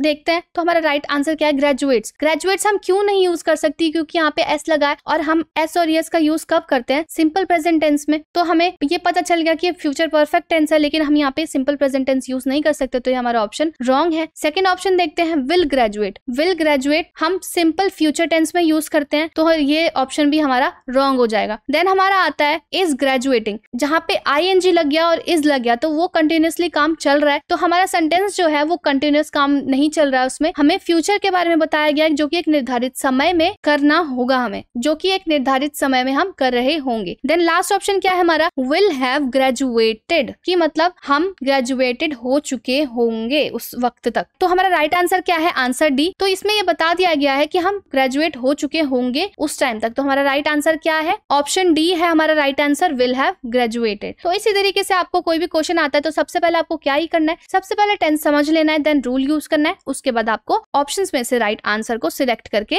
लिखना है। इसी तरीके से ये क्वेश्चंस भी आपको कंप्लीट करने हैं। सबसे पहले क्या करना होगा, टेंस को फाइंड करना होगा कि कौन सा टेंस है, present tense, past tense, future tense. Then rules को देखना होगा, उसके बाद आपको आंसर करना होगा। नेक्स्ट है हमारा नाउन। नाउन क्या होता है, कोई पर्सन, प्लेस, थिंग या इमोशन, तो उसको हम क्या बोलेंगे, नाउन बोलेंगे। तो इसी तरीके से आपको क्वेश्चंस भी प्रोवाइड किया जाएगा। एक सेंटेंस दिया होगा आपको एग्जाम्स में, उसमें आपको एक वर्ड को अंडरलाइन करके दिया गया होगा, तो आपको क्या करना है, उस अंडरलाइन वर्ड को पहचानना है और ये बताना है कि कौन से नाउन का यूज हुआ है, या तो वो कॉमन नाउन होगा, या तो प्रॉपर नाउन होगा, या एब्स्ट्रैक्ट नाउन होगा, या मटीरियल नाउन है। तो हमारा फर्स्ट क्वेश्चन क्या है, my friend is a good doctor. तो अब हमें क्या बताना है, my friend is a good doctor. तो हमें डॉक्टर पे अंडरलाइन करके दिया हुआ है, तो हमें ये बताना है कि डॉक्टर कौन सा नाउन है, कॉमन नाउन है, प्रॉपर नाउन है, एब्स्ट्रैक्ट नाउन है और मटीरियल नाउन है। तो सबसे पहले हम ऑप्शंस देखते हैं कि क्या है, common, proper, abstract noun, abstract या मटीरियल नाउन। मटीरियल नाउन तो बिल्कुल ही नहीं होगा, क्योंकि डॉक्टर कोई तरल पदार्थ या लिक्विड नहीं है। एब्स्ट्रैक्ट नाउन भी नहीं है डॉक्टर, क्यों, क्योंकि एब्स्ट्रैक्ट नाउन में हम किसी थॉट, फीलिंग, इन सब के बारे में बताते हैं, तो डॉक्टर जो है वो कोई थॉट या कोई फीलिंग नहीं है। तो अब हमारा क्या बचा, ऑप्शन ए और ऑप्शन बी। तो प्रॉपर नाउन में क्या होता है, जब हम किसी स्पेसिफिक पर्सन के नेम के बारे में बात करते हैं, यानी कि रीटा इज अ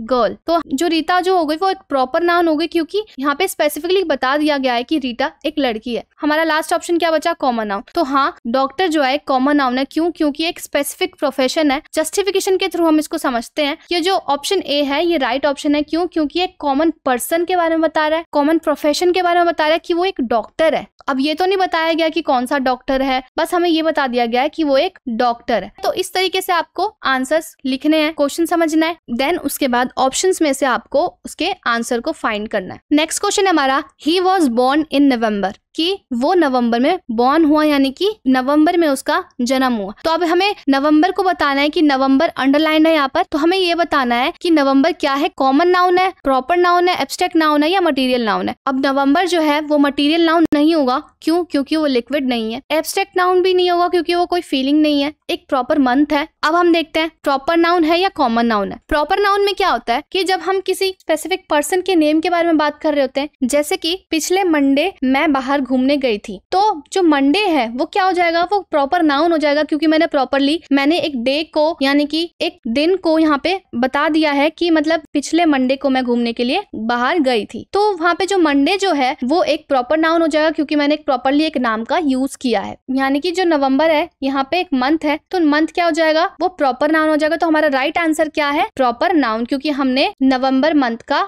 यहाँ पे यूज किया है। नेक्स्ट क्वेश्चन है हमारा, my family lives in London. तो यहाँ पे क्या बोला गया है कि जो मेरी फैमिली है वो लंदन में रहती है। तो हमें यहाँ पे ऑप्शंस दिए हुए हैं, ऑप्शंस में क्या क्या है, common noun, proper noun, abstract noun और कलेक्टिव नाउन। फैमिली अब कॉमन नाउन और प्रॉपर नाउन तो होगी नहीं। अब देखते हैं हम एब्स्ट्रैक्ट नाउन और कलेक्टिव नाउन में से कौन सा आंसर हमारा राइट है। एब्स्ट्रैक्ट नाउन भी नहीं होगा, क्यों, क्योंकि फैमिली जो है एक फीलिंग नहीं है। तो हमारा लास्ट ऑप्शन क्या बचा, डी। तो हमारा राइट आंसर क्या है, डी। और डी राइट आंसर क्यों है, अनदर ऑप्शंस क्यों नहीं है राइट आंसर। डी हमारा राइट आंसर इसलिए है क्योंकि जब किसी नंबर्स ऑफ ग्रुप से मिलकर एक थॉट बनता है, यानी कि अगर कोई एक लोगों का ग्रुप है या कोई थिंग्स का ग्रुप है, जब भी हम ग्रुप्स की बात कर रहे होते हैं तब हम क्या करते हैं, वहां पे कलेक्टिव नाउन का यूज करते हैं, और फैमिली मेंबर्स से बनती है। तो हमारा राइट आंसर क्या हो गया, कलेक्टिव नाउन। तो इसी तरीके से आपको सेंटेंसेस को रीड करना है, उसको समझना है, देन नाउन के रीजंस आपको देखने हैं कि कौन सा रीजन इसमें सुटेबल है। उसके बाद आपको आंसर को ऑप्शंस में से सेलेक्ट करके आंसर लिखने हैं। नेक्स्ट है हमारा वर्ब। वर्ब क्या होता है, जब हम कोई काम कर रहे होते हैं, कोई भी काम करते हैं, हम चाहे सोचते हैं, चाहे हम थिंक करते हैं, चाहे हम लिखते हैं, या चाहे हम खा रहे होते हैं, या तो हम सो रहे होते हैं, तो हम क्या करते हैं, वो हमारा हो जाएगा वर्ब यानी कि क्रिया। जब हम कोई भी काम, कोई भी एक्शन को हम कर रहे होते हैं। तो वर्ब से आपको एमसीक्यू टाइप्स क्वेश्चन यहाँ पे पूछे जा सकते हैं, फिल इन द ब्लैंक्स पूछे जा सकते हैं। क्यों?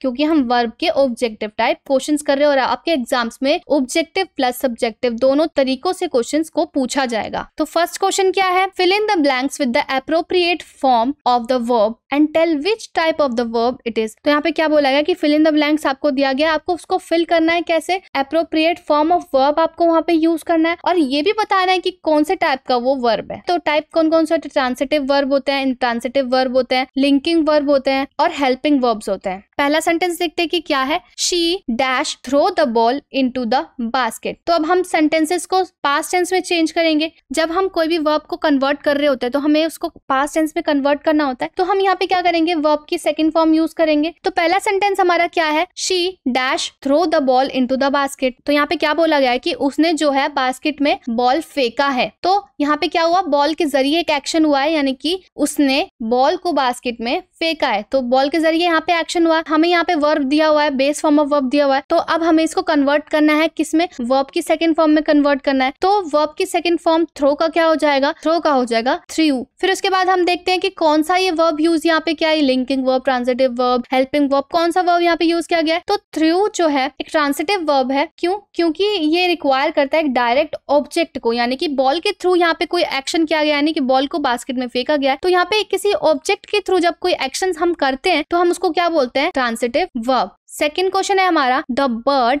Dash fly from the tree to tree. तो यहाँ पे क्या बोला गया है कि जो बर्ड है वो पेड़ों से पेड़ों तक उड़ती है। तो अब हमें क्या करना है? यहाँ पे बेस फॉर्म ऑफ वर्ब दिया हुआ है फ्लाई, अब इसको कन्वर्ट करना है सेकंड फॉर्म ऑफ वर्ब में। तो फ्लाई का सेकंड फॉर्म ऑफ वर्ब क्या हो जाएगा? फ्लू। तो सेंटेंस क्या बन जाएगा? The bird flu from the tree. तो अब हमें ये भी बताना है कि कौन से तरीके का ये वर्ब है, ट्रांसिटिव, इंट्रांसिटिव, लिंकिंग। तो हम अब समझते हैं कि कौन सा वर्ब है। तो फ्लू जो है एक इंट्रांसिटिव वर्ब है। क्यों? क्योंकि एक एक्शन को रिप्रेजेंट करता है खुद से, without any requiring direct object. मतलब किसी और ऑब्जेक्ट के थ्रू जब हम कोई एक्शन नहीं करते हैं, जब हम खुद से कोई एक्शन करते हैं, तो यहाँ पे क्या होता है? Intransitive verb. तो यहाँ पे क्या हुआ? जो बर्ड है वो खुद ही उड़ रही है, किसी और के सहारे नहीं उड़ रही है। तो यहाँ पे क्या हो जाएगा? Intransitive verb. थर्ड सेंटेंस क्या है आपका? The soup dash taste delicious. यहाँ पे वर्ब की फर्स्ट फॉर्म क्या दी हुई है? टेस्ट। और हमें इसको किस में कन्वर्ट करना है? वर्ब की सेकंड फॉर्म में कन्वर्ट करके ये भी बताना है कि वो कौन सा वर्ब है। तो टेस्ट का सेकंड फॉर्म ऑफ वर्ब क्या होगा? हम उसमें ईडी ऐड कर देंगे तो वो क्या हो जाएगा? टेस्टेड। तो सेंटेंस क्या हो जाएगा? The soup tested delicious. अब हम देखेंगे कि किस तरीके का वर्ब इसमें यूज किया गया है। जो टेस्टेड है वो एक लिंकिंग वर्ब है। क्यों?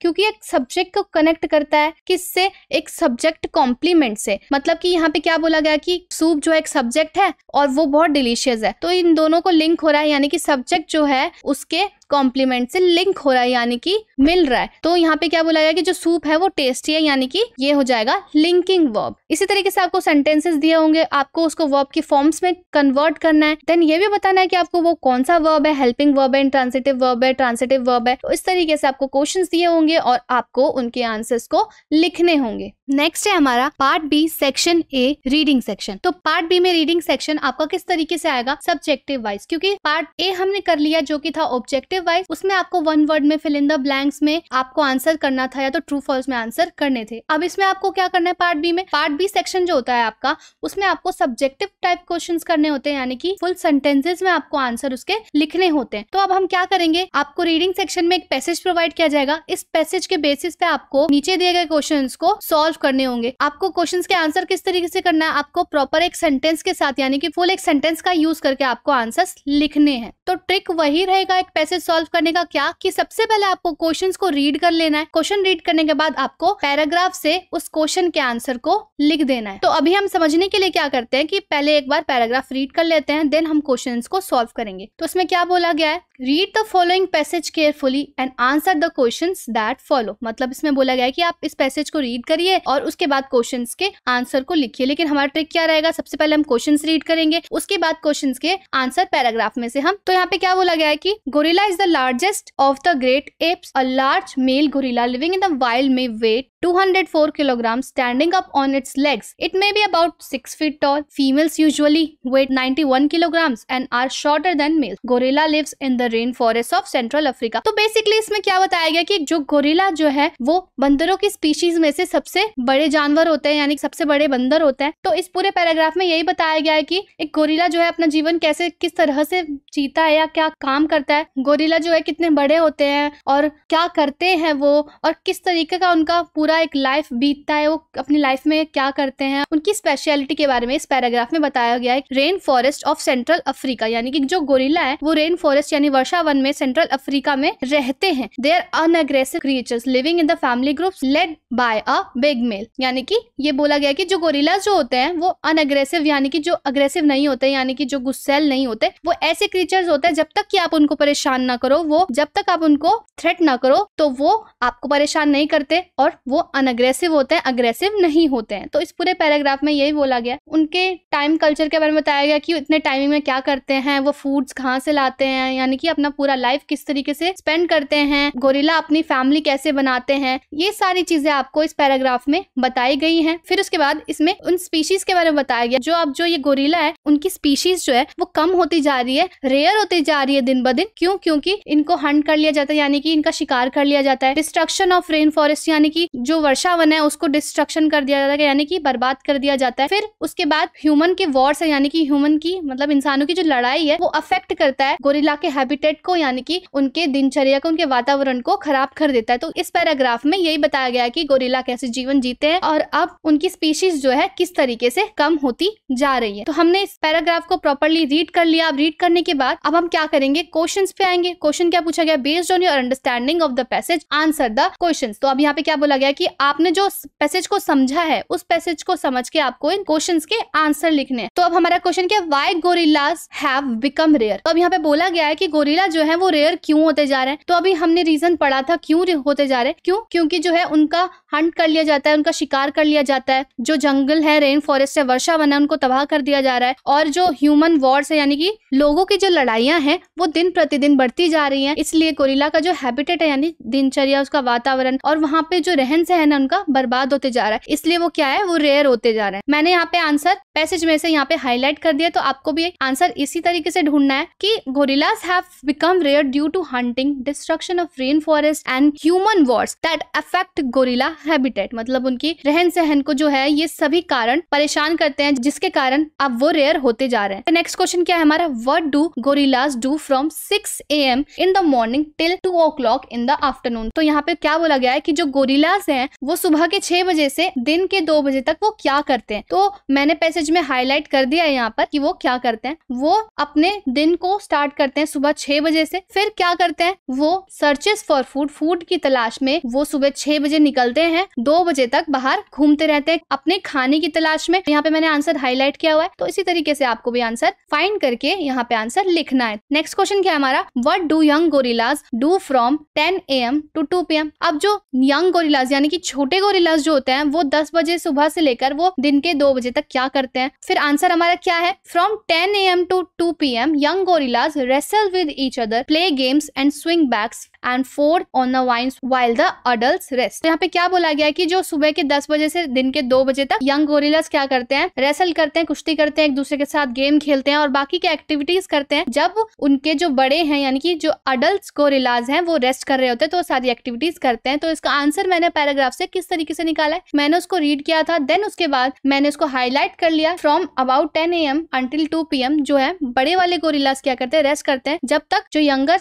एप्स होते हैं वो क्या करते हैं, रेसल करते हैं, गेम्स खेलते हैं और बाकी की एक्टिविटीज करते हैं। तो इस तरीके से मैंने आंसर को फाइंड करके लिखा है। तो बाकी के क्वेश्चंस भी आपको इसी तरीके से करना है जो कि आपके फुल सेंटेंसेस में होंगे इस तरीके से। तो आपको क्या करना है, सबसे पहले क्वेश्चंस रीड करने हैं, देन आपको पैराग्राफ में जाना है और आपके आंसर्स को हाईलाइट कर लेना है। नेक्स्ट है हमारा section C, grammar subjective type. Section B हम कर चुके हैं जो कि है राइटिंग स्किल्स सब्जेक्टिव के, क्योंकि जब हमने राइटिंग स्किल्स पार्ट A में ऑब्जेक्टिव टाइप के किए थे तो साथ साथ में हमने राइटिंग स्किल्स के सब्जेक्टिव टाइप क्वेश्चंस भी कर लिए थे, जैसे कि letter writing, formal letter, informal letter, notice writing, report writing. ये सभी चीजें हम समझ चुके हैं, उन सब का फॉर्मेट हम कर चुके हैं। इसीलिए अब हम कर रहे हैं सेक्शन C, ग्रामर, जिसमें सबसे पहला क्वेश्चन आपका क्या आएगा, fill in the blanks type के इस fill in the blanks type में आपको एक इस तरीके से नोट प्रोवाइड किया जाएगा, यानी कि इस तरीके से एक डायलॉग दिया जाएगा। उन डायलॉग्स के फिल इन द ब्लैंक्स आपको फिल करने होंगे। इस तरीके से आपको फिल इन द ब्लैंक्स दिया जाएगा। इस ब्लैंक्स को आपको फिल करके रीराइट करना है आंसर। क्यों? क्योंकि अब हम सब्जेक्टिव टाइप क्वेश्चंस कर रहे हैं। तो सबसे पहले क्वेश्चन देखते हैं। क्वेश्चन क्या है? Complete the following dialogue by filling in the blanks with suitable words. The first one has been done as an example. तो यहाँ पे क्या बोल रहे हैं कि आपको डायलॉग्स दिए गए हैं, फिल इन द ब्लैंक्स दिए गए हैं, उसमें आपको वर्ड्स को फिल करना है। पहला एग्जांपल आपको करके दिया गया है। तो पहला एग्जांपल हम देख लेते हैं। यहाँ पे दो कैरेक्टर्स बताए हैं, रोहित और लाइब्रेरियन की, मतलब कि लाइब्रेरियन भी है वहां पर और रोहित भी है। तो इन दोनों के बीच का एक डायलॉग बताया हुआ है। तो रोहित क्या बोलते हैं? Sir, I want to use the library facility, may I know the rules and regulations. तो आप फिल इन द ब्लैंक्स करोगे, तो फिल इन द ब्लैंक्स करने के लिए आपको वर्ड फिल करना होगा। तो आप वर्ड फिल किस तरीके से करेंगे? चाहे तो वो प्रीपोजिशन भी आ सकता है, कंजक्शन भी आ सकता है। तो सबसे पहले हमें ये फाइंड करना है कि वो फिल इन द ब्लैंक्स किससे रिलेटेड आया। तो ये सेंटेंस हमने पढ़ लिया। तो इसमें क्या बोला गया है कि मैं आपकी लाइब्रेरी का फैसिलिटी यूज करना चाहता हूँ, क्या मैं आपके लाइब्रेरी के रूल्स और रेगुलेशन को जान सकता हूँ? तो फर्स्ट वर्ड यहाँ पे क्या है? फर्स्ट यहाँ पे मे का यूज किया गया। मे का हम यूज कब करते हैं? जब हम मॉडल वर्ब का यूज करते हैं। तो यहाँ पे क्या है? मे जो है एक मॉडल वर्ब है। मे में हम क्या करते हैं? मे का यूज हम तब करते हैं जब हम किसी से आज्ञा मांग रहे होते हैं, किसी से परमिशन मांग रहे होते हैं, तो हम क्या करते हैं? मे का यूज करते हैं। तो मॉडल्स में कौन कौन से मॉडल वर्ब्स होते हैं? मे होता है, कैन होता है, मस्ट होता है, मतलब ये सभी चीजें बताता है। तो इन सभी चीजों से हमें परमिशंस का, ऑब्लिगेशन का, ऑब्जेक्शन का, इन सभी चीजों का हमें अगर पता चलता है तो वहां पे हम क्या यूज करते हैं? मॉडल्स।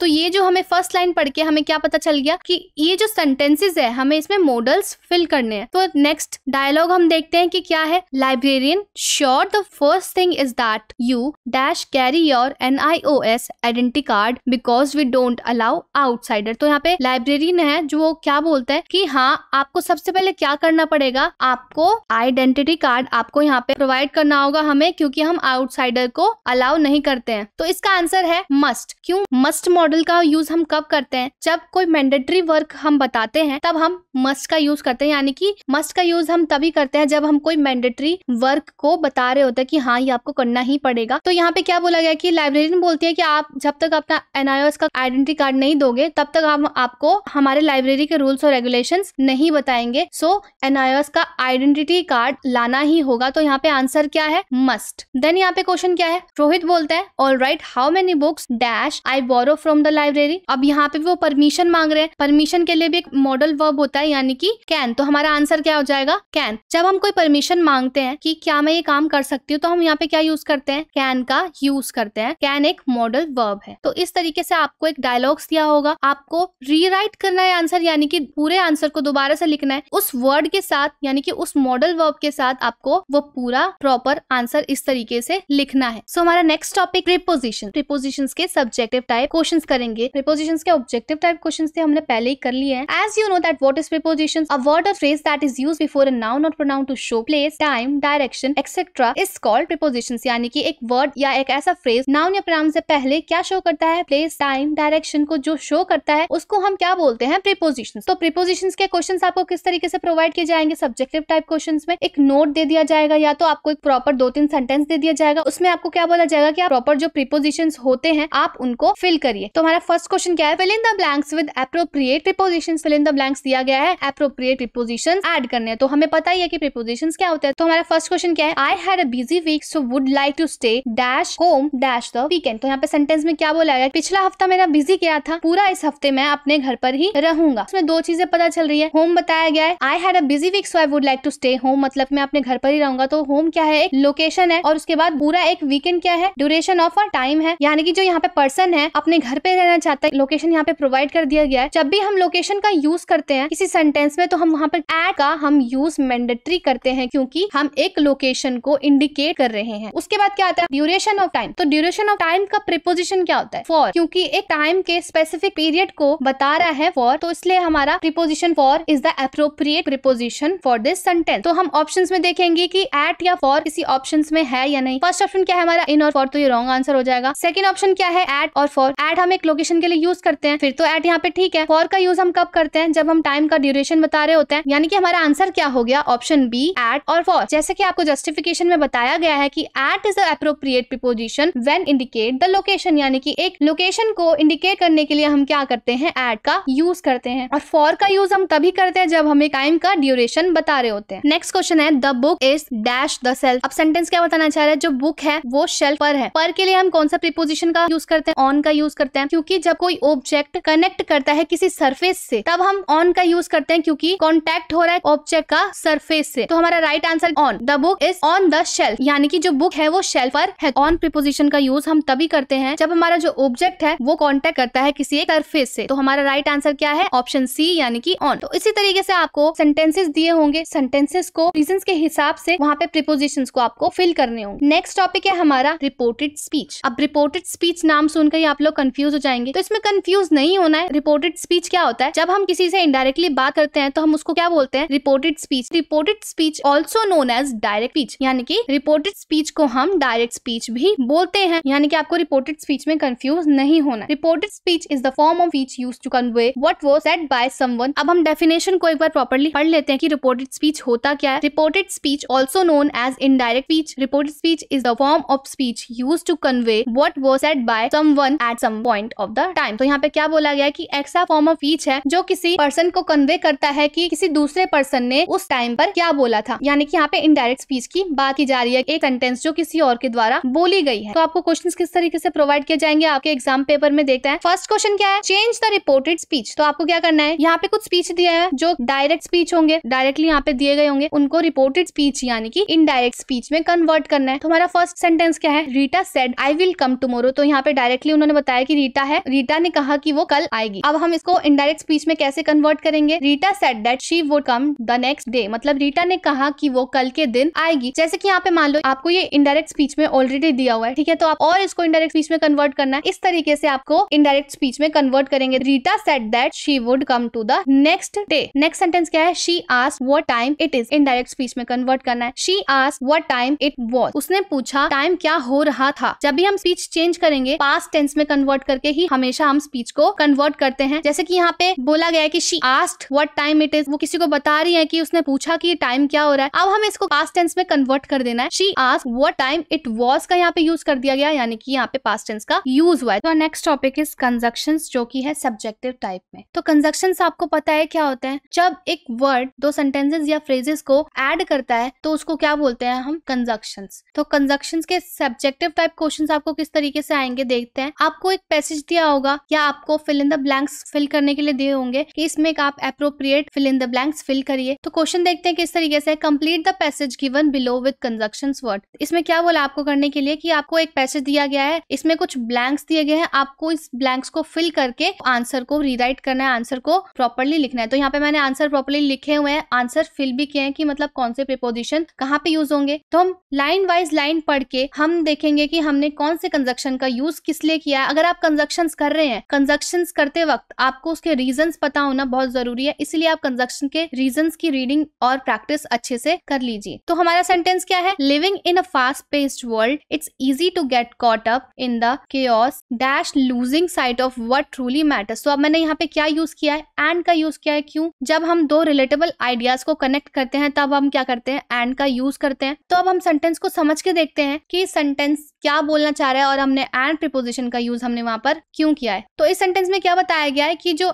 आजकल की जो भागती दौड़ती दुनिया में हमारे पास जो है हम उसको भूल कर अव्यवस्था यानी कि केओस, केओस क्या होता है, अव्यवस्था होती है, हम केओस में फंसते जा रहे हैं यानी कि अव्यवस्था में फंसते जा रहे हैं। तो यहाँ पे हमने एंड का यूज इसलिए किया है क्योंकि हम यहाँ पे दो आइडियाज को कनेक्ट करके बता रहे हैं। फिर उसके बाद हमारा सेकंड सेंटेंस क्या है, dash we prioritise our mental and emotional wellbeing. तो यहाँ पे मैंने कौन से प्रीपोजिशन का यूज किया है, बट प्रीपोजिशन का यूज किया है। क्यों, क्योंकि यहाँ पे हमने दो डिफरेंस यानी दो आइडियाज और एक्शन को बताया। पहला आइडिया क्या है हमारा कि हम भागती दौड़ती दुनिया में अव्यवस्था में फंसते हुए जा रहे हैं, लेकिन हम अपने मेंटल हेल्थ और इमोशनल वेलबींग को भी प्रायोरिटी दे रहे हैं। जब हम दो डिफरेंस बताते हैं किसी दो आइडियाज के बीच में, दो एक्शंस के बीच में, तब हम क्या यूज करते हैं, बट का यूज करते हैं। फिर उसके बाद हमारा सेंटेंस क्या है, dash we can navigate life challenges with greater resilience. तो यहाँ पे क्या बोला गया है, इसी इसीलिए हम लाइफ की चैलेंजेस में फंसते जा रहे हैं। तो जब हम किसी रिजल्ट या कॉन्सिक्वेंसेस के बारे में बात करते हैं तब हम क्या यूज करते हैं, सो का यूज करते हैं। इसलिए मैंने यहाँ पे सो कंजक्शन का यूज किया है जब हम किसी रिजल्ट या कॉन्सिक्वेंसेस के बारे में बात कर रहे हो। तो यहाँ पे रिजल्ट क्या आया कि मतलब वो आजकल की दुनिया में फंसते जा रहे हैं, जो उनके लिए मैटर करता है उनको भूलकर वो अव्यवस्था में फंसते जा रहे हैं, लेकिन वो अपने मेंटल हेल्थ और खुद पर ध्यान दे रहे हैं, अपने हेल्थ पर ध्यान दे रहे हैं, इसीलिए वो लाइफ की चैलेंजेस में फंसते जा रहे हैं। क्यों? क्योंकि यहाँ पे वो दो काम कर रहे हैं, एक तो खुद को प्रायोरिटी भी दे रहे हैं और दूसरा अव्यवस्था में भी फंसते जा रहे हैं। फिर इसके बाद है dash neglecting self care often leads to burn out and dissatisfaction. जो हाउएवर कंजक्शन होता है वो बट का सिमिलर होता है, यानी कि इस कंजक्शन में, हाउएवर कंजक्शन में हम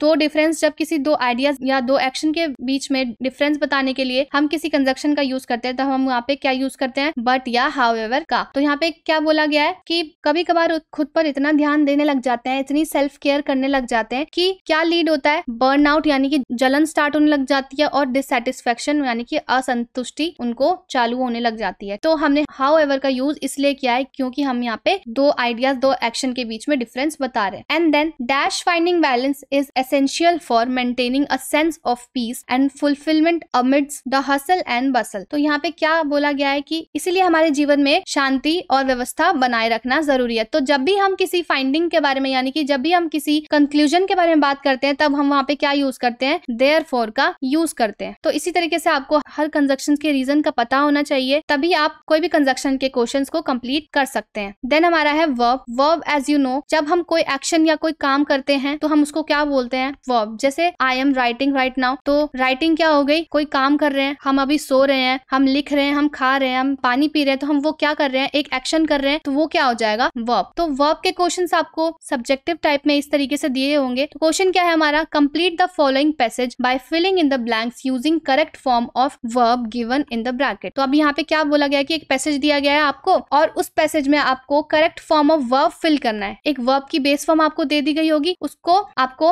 वर्ब की सेकंड फॉर्म में यानी कि पास्ट टेंस में आपको उसको कन्वर्ट करना है, और पास्ट टेंस में जब भी आप कन्वर्ट करोगे तो उसको आप सेकंड फॉर्म ऑफ वर्ब में लिखोगे। तो हम पैसेज पढ़ के देखते हैं क्या है। Mridula goes for evening walk daily, yesterday she come late from her office but she do not miss her walk, when she return home from her walk she found that her little daughter injure her left wrist. तो यहाँ पे क्या बताया गया कि मृदुला हर शाम evening walk पर जाती है। कल यस्टरडे से पता चल गया कि पास्ट टेंस में है, लेकिन कल वो देर से आई अपनी ऑफिस से, इसलिए उसने अपनी इवनिंग वॉक मिस कर दी। जब वो घर पर आई तो उसने देखा कि जो उसकी छोटी बेटी है उसका जो लेफ्ट रिस्ट है यानी कि जो लेफ्ट कलाई है उसकी, वो इंजर हो चुकी है। तब हमें क्या करना है, इसको कन्वर्ट करना है किसमें, करेक्ट फॉर्म ऑफ वर्ब्स में। हमें बेस फॉर्म यहाँ पे दिए हुए हैं, वर्ब की फर्स्ट फॉर्म यानी कि यहाँ पे बेस फॉर्म हमें दिया हुआ है। अब हमें उसको पास्ट टेंस में कन्वर्ट करना है। तो हम आंसर देखते हैं। जब भी आप सब्जेक्टिव टाइप क्वेश्चंस के आंसर लिखोगे, आपको जब क्वेश्चन इस तरीके से दिया होगा तो आपको प्रॉपरली रीराइट करना है answer with the proper verb. जैसे कि आपका आंसर ये है, लेकिन आप सिर्फ 1 पॉइंट लिख के सिर्फ आंसर ये नहीं लिख सकते, आपको प्रॉपरली आंसर लिखना है। तो आंसर क्या है, Mridula goes for an evening walk daily, yesterday she come का क्या हो जाएगा, came. Second form of verb क्या हो जाएगी, came. Late from her office but she, अब यहाँ पे डू दिया हुआ है, हमें बेस फॉर्म दिया हुआ है, डू का क्या हो जाएगा, डिड। फिर उसके बाद क्या है, she did not miss her walk, when she, base form क्या दी हुई है, रिटर्न की। रिटर्न की बेस फॉर्म क्या है, अब हम उसको कन्वर्ट करेंगे किसमें, सेकंड फॉर्म ऑफ वर्ब में, पास्ट टेंस में। तो क्या हो जाएगा, ये रिटर्न हो जाएगा। फिर उसके बाद क्या है, return home from her walk, she found that her little daughter had injured her left. अब हैड इंजर्ड का यूज हमने क्यों किया है, यहाँ पे बेस फॉर्म ऑफ वर्ब दिया है और हम पास्ट टेंस में सेंटेंस लिख रहे हैं, इसीलिए इंजर जो है वो बेस फॉर्म ऑफ वर्ब है, और जब हम पास्ट टेंस में उसको कन्वर्ट करेंगे तो ये हो जाएगा हैड इंजर्ड। अब आप यहाँ पे सोचेंगे कि हैड का यूज क्यों किया है, क्योंकि अब देखो पास्ट टेंस में भी फॉर्म्स होते हैं। अब हमने हैड का यूज इसलिए किया है यहाँ पे क्योंकि जब मृदुला घर पर आई, उसकी जो बेटी है, तो उसने अपना लेफ्ट रिस्ट इंजर्ड कर लिया था। मतलब कि एक काम होने के बाद जब हम दूसरा काम कर चुके होते हैं तब हम क्या यूज करते हैं, पास्ट परफेक्ट टेंस, इसीलिए हमने यहाँ पे हैड इंजर्ड का यूज किया है। तो इस तरीके से आपको वर्ब की फॉर्म्स समझनी है और उसको कन्वर्ट करना है बेस फॉर्म से वर्ब की फॉर्म्स में। नेक्स्ट है हमारा सेक्शन डी, लिटरेचर पार्ट। हमने प्रीवियस सेक्शंस कर लिए। सेक्शन ए क्या था हमारा, रीडिंग का। सेक्शन बी था राइटिंग स्किल्स। सेक्शन सी था हमारा ग्रामर का। अब सेक्शन डी है हमारा लिटरेचर पार्ट, जिसमें हम करने वाले हैं लिटरेचर पार्ट के ऑब्जेक्टिव और सब्जेक्टिव टाइप क्वेश्चन। तो ये क्वेश्चंस करने के लिए आपको सबसे पहले क्या करना है, टीएमए वाले पार्ट को छोड़कर आपके सिलेबस में जो भी चैप्टर्स हैं उन सभी चैप्टर्स की आपको क्या करनी है, रीडिंग करनी है। हैं उन सभी चैप्टर्स की आपको समरी पढ़ लेनी है। समरी पढ़ने के बाद आपको ध्यान में रहेगा कि कौन से चैप्टर में किस स्टोरी के बारे में बात की गई है, उस स्टोरी में क्या है, या उस पोयम में या उस चैप्टर में किस टॉपिक से रिलेटेड बातें की गई हैं। अगर हमें पता है कि कैरेक्टर्स कौन से यूज है, स्टोरी लाइन क्या है, स्टोरी किसके ऊपर बेस्ड है, तो हम चाहे वो ऑब्जेक्टिव क्वेश्चन आए चाहे वो सब्जेक्टिव क्वेश्चन आए, हम कोई भी क्वेश्चन को अटेम्प्ट कर सकते हैं। तो सबसे पहला क्वेश्चन है हमारा, what did the Raja see in the compound. अब देखो यहाँ पे एक कैरेक्टर दिया हुआ है राजा, तो राजा कैरेक्टर हमें कैसे पता चला, क्योंकि हमने जो चैप्टर्स है उसकी समरी पढ़ी हुई है। तो राजा कौन से चैप्टर में है, द स्नेक बाइट। कौन कौन थे मेन कैरेक्टर, राजा, उसके बाद राजा के ग्रैंड पेरेंट्स यानी कि उनके दादा दादी, फिर उसमें क्या था एक मेन कैरेक्टर, उसमें था एक स्नेक, देन एक बी, बी यानी होती है मधुमक्खी। तो हमने ये सारे कैरेक्टर्स याद करे थे, कैरेक्टर्स पढ़े थे और स्टोरी लाइन हमें पता थी, तो हमें पता है कि ये चैप्टर्स, ये सेंटेंस या ये क्वेश्चन किस चैप्टर से आया है। तो हम ऑप्शंस देखते हैं। उसमें पूछा क्या गया है कि what did Raja see in the compound, मतलब राजा ने कंपाउंड में यानी कि बरामदे में उसने क्या देखा था। फर्स्ट ऑप्शन है हमारा स्नेक, सेकंड ऑप्शन है किटन, थर्ड ऑप्शन है स्वीट और लास्ट ऑप्शन है हमारा इंसेक्ट्स। इंसेक्ट तो उसने देखा नहीं होगा, कोई भी मिठाई उसने नहीं देखी, बिल्ली का बच्चा यानी किटन भी नहीं देखा था। उसने क्या देखा था, एक स्नेक देखा था जिसको उसने पकड़ने की कोशिश की थी और उसे एक कोकोनट के शेल में उसने छुपा लिया था। राइट आंसर हमें यहाँ पे मिल गया, क्योंकि हमने समरी पढ़ी है, हमने स्टोरी को पूरा समझा है, इसलिए हमारा राइट आंसर क्या है, फर्स्ट ऑप्शन ए स्नेक। अब सेकंड क्वेश्चन देखते हैं, why was grand mother shocked, how did she react. Grand mother की बात की हुई है, तो ग्रैंड मदर कौन से चैप्टर में था, द स्नेक बाइट। तो इसी तरीके से आपको क्या करना है, आपको कैरेक्टर के हिसाब से आपको ये पता कर लेना है कि वो कैरेक्टर जो है वो किस चैप्टर से रिलेटेड है, देन आपको स्टोरी लाइन याद करनी है, उसके बाद आपको आंसर्स अटेम्प्ट करने हैं। आंसर क्या है, the grand mother was a fearful lady. Raja's grandmother is shocked to find a snake in coconut shell. She immediately cried for help, which Raja's grandfather came. She could do nothing to stop the pain. तो यहाँ पे क्या बोला गया है कि जो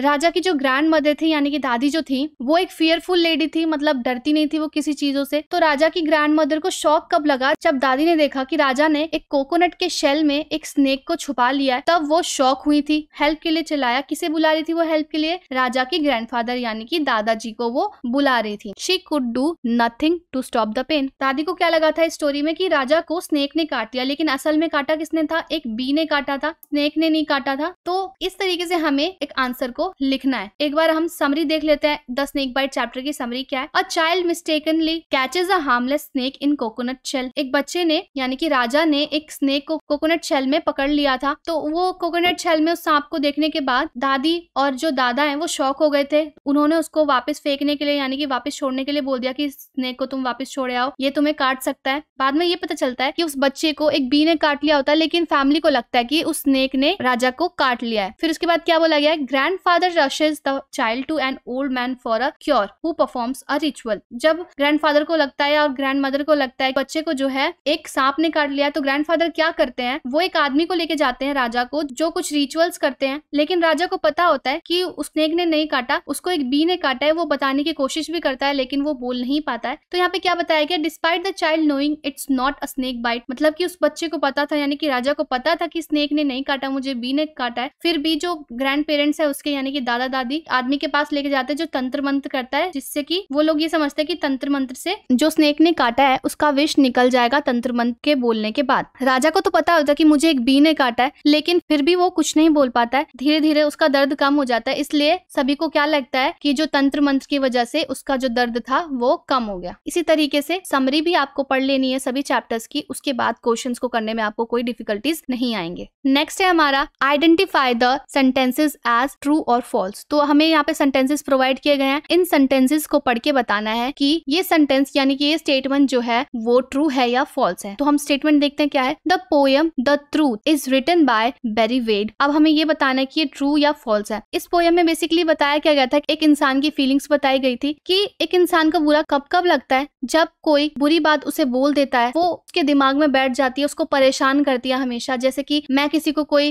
bad words बोल दूंगी, खराब बातें बोल दूंगी, तो वो दूसरे इंसान को परेशान तो जरूर करेगी। तो इसी फीलिंग्स को, इसी थॉट्स को लेकर वो डिस्क्राइब करते हैं बेरी वेड द ट्रूथ में। चोट मेरे शरीर पर यानी चोट मेरी बॉडी पर लग जाए तो ठीक है, लेकिन किसी के वर्ड से मेरी फीलिंग्स हर्ट हो तो वो बहुत दिनों तक रहती हैं, वो जल्दी नहीं जाती हैं। तो द ट्रूथ पोएम में यही चीजें बताई गई हैं। तो हमारा आंसर है राइट यानी कि ट्रू। फिर उसके बाद क्या है, Pandit Jawaharlal Nehru wrote the letter to his daughter Indira on her birthday. तो अब हमें बताना है कि जो पंडित जवाहरलाल नेहरू हैं उन्होंने उन्होंने अपनी डॉटर के बर्थडे पर एक लेटर लिखा था। तो ये सेंटेंस हमें बताना है कि ये ट्रू है या फॉल्स है। हमने चैप्टर पढ़ा था, उस चैप्टर का नाम क्या था? The birthday letter. जो पंडित जवाहरलाल नेहरू जी हैं, उन्होंने अपनी डॉटर इंदिरा के लिए ये एक लेटर लिखा था। तो हमारा आंसर है ट्रू। नेक्स्ट क्वेश्चन है when and how did Kondiba became blind. देखो यहाँ पे अब चैप्टर्स भी बता दिए गए, यहाँ पे कौन से चैप्टर से क्वेश्चन आए हैं। एक चैप्टर है कोंडिबा अ हीरो। तो इसमें बताया गया कि जो कोंडिबा कैरेक्टर है वो ब्लाइंड यानी कि अंधा कब हुआ। तो कोंडिबा अंधा कब हुआ था? जब वो 8 साल का था, यानी कि Kondiba became blind at the age of 8 because of smallpox. यानी कि जब वो 8 साल का था उसे स्मॉल पॉक्स यानी कि चेचक हो गया था, चेचक बीमारी हो गई थी उसको। तो चेचक के कारण वो 8 साल की उम्र में ब्लाइंड यानी कि अंधा हो गया था। उसके बाद नेक्स्ट क्वेश्चन है हमारा when did the tiger realise that he was totally wrong about the opinion he had formed about human beings. तो ये क्वेश्चन आपका a tiger comes to town part 1 में से आया हुआ है। तो यहाँ पे क्या बोला गया है कि टाइगर को रियलाइज कब हुआ कि उसका जो ओपिनियन था लोगों को लेकर, ह्यूमन बीइंग्स को लेकर, वो गलत था। ये कब उसको रियलाइज हुआ? इस क्वेश्चन में हमें ये बताना है। आंसर देखते हैं इसका। In a tiger comes to town the tiger realises his opinion about human was wrong when he sees people running away from him in the market. The tiger had been tamed by the circus ring master and thought he should be afraid of humans. He had only seen people in the circus who enjoyed seeing him, so he was shocked when the people were afraid of him. The tiger's opinion changed when he escapes the circus and enters a nearby town. He realized that people are afraid of him even though he has no intention of hurting them. He says, I got a totally wrong idea of human beings at that angle. तो यहाँ पे वो क्या बोलता है कि जब मैं टाउन में आया तो मैंने ये रियलाइज किया कि जो पीपल हैं मुझे देखकर भाग रहे हैं। तो उसको याद आया कि उसके मास्टर ने ये बोला था कि जब भी तुम ह्यूमन को देखो तुम उनसे डरो,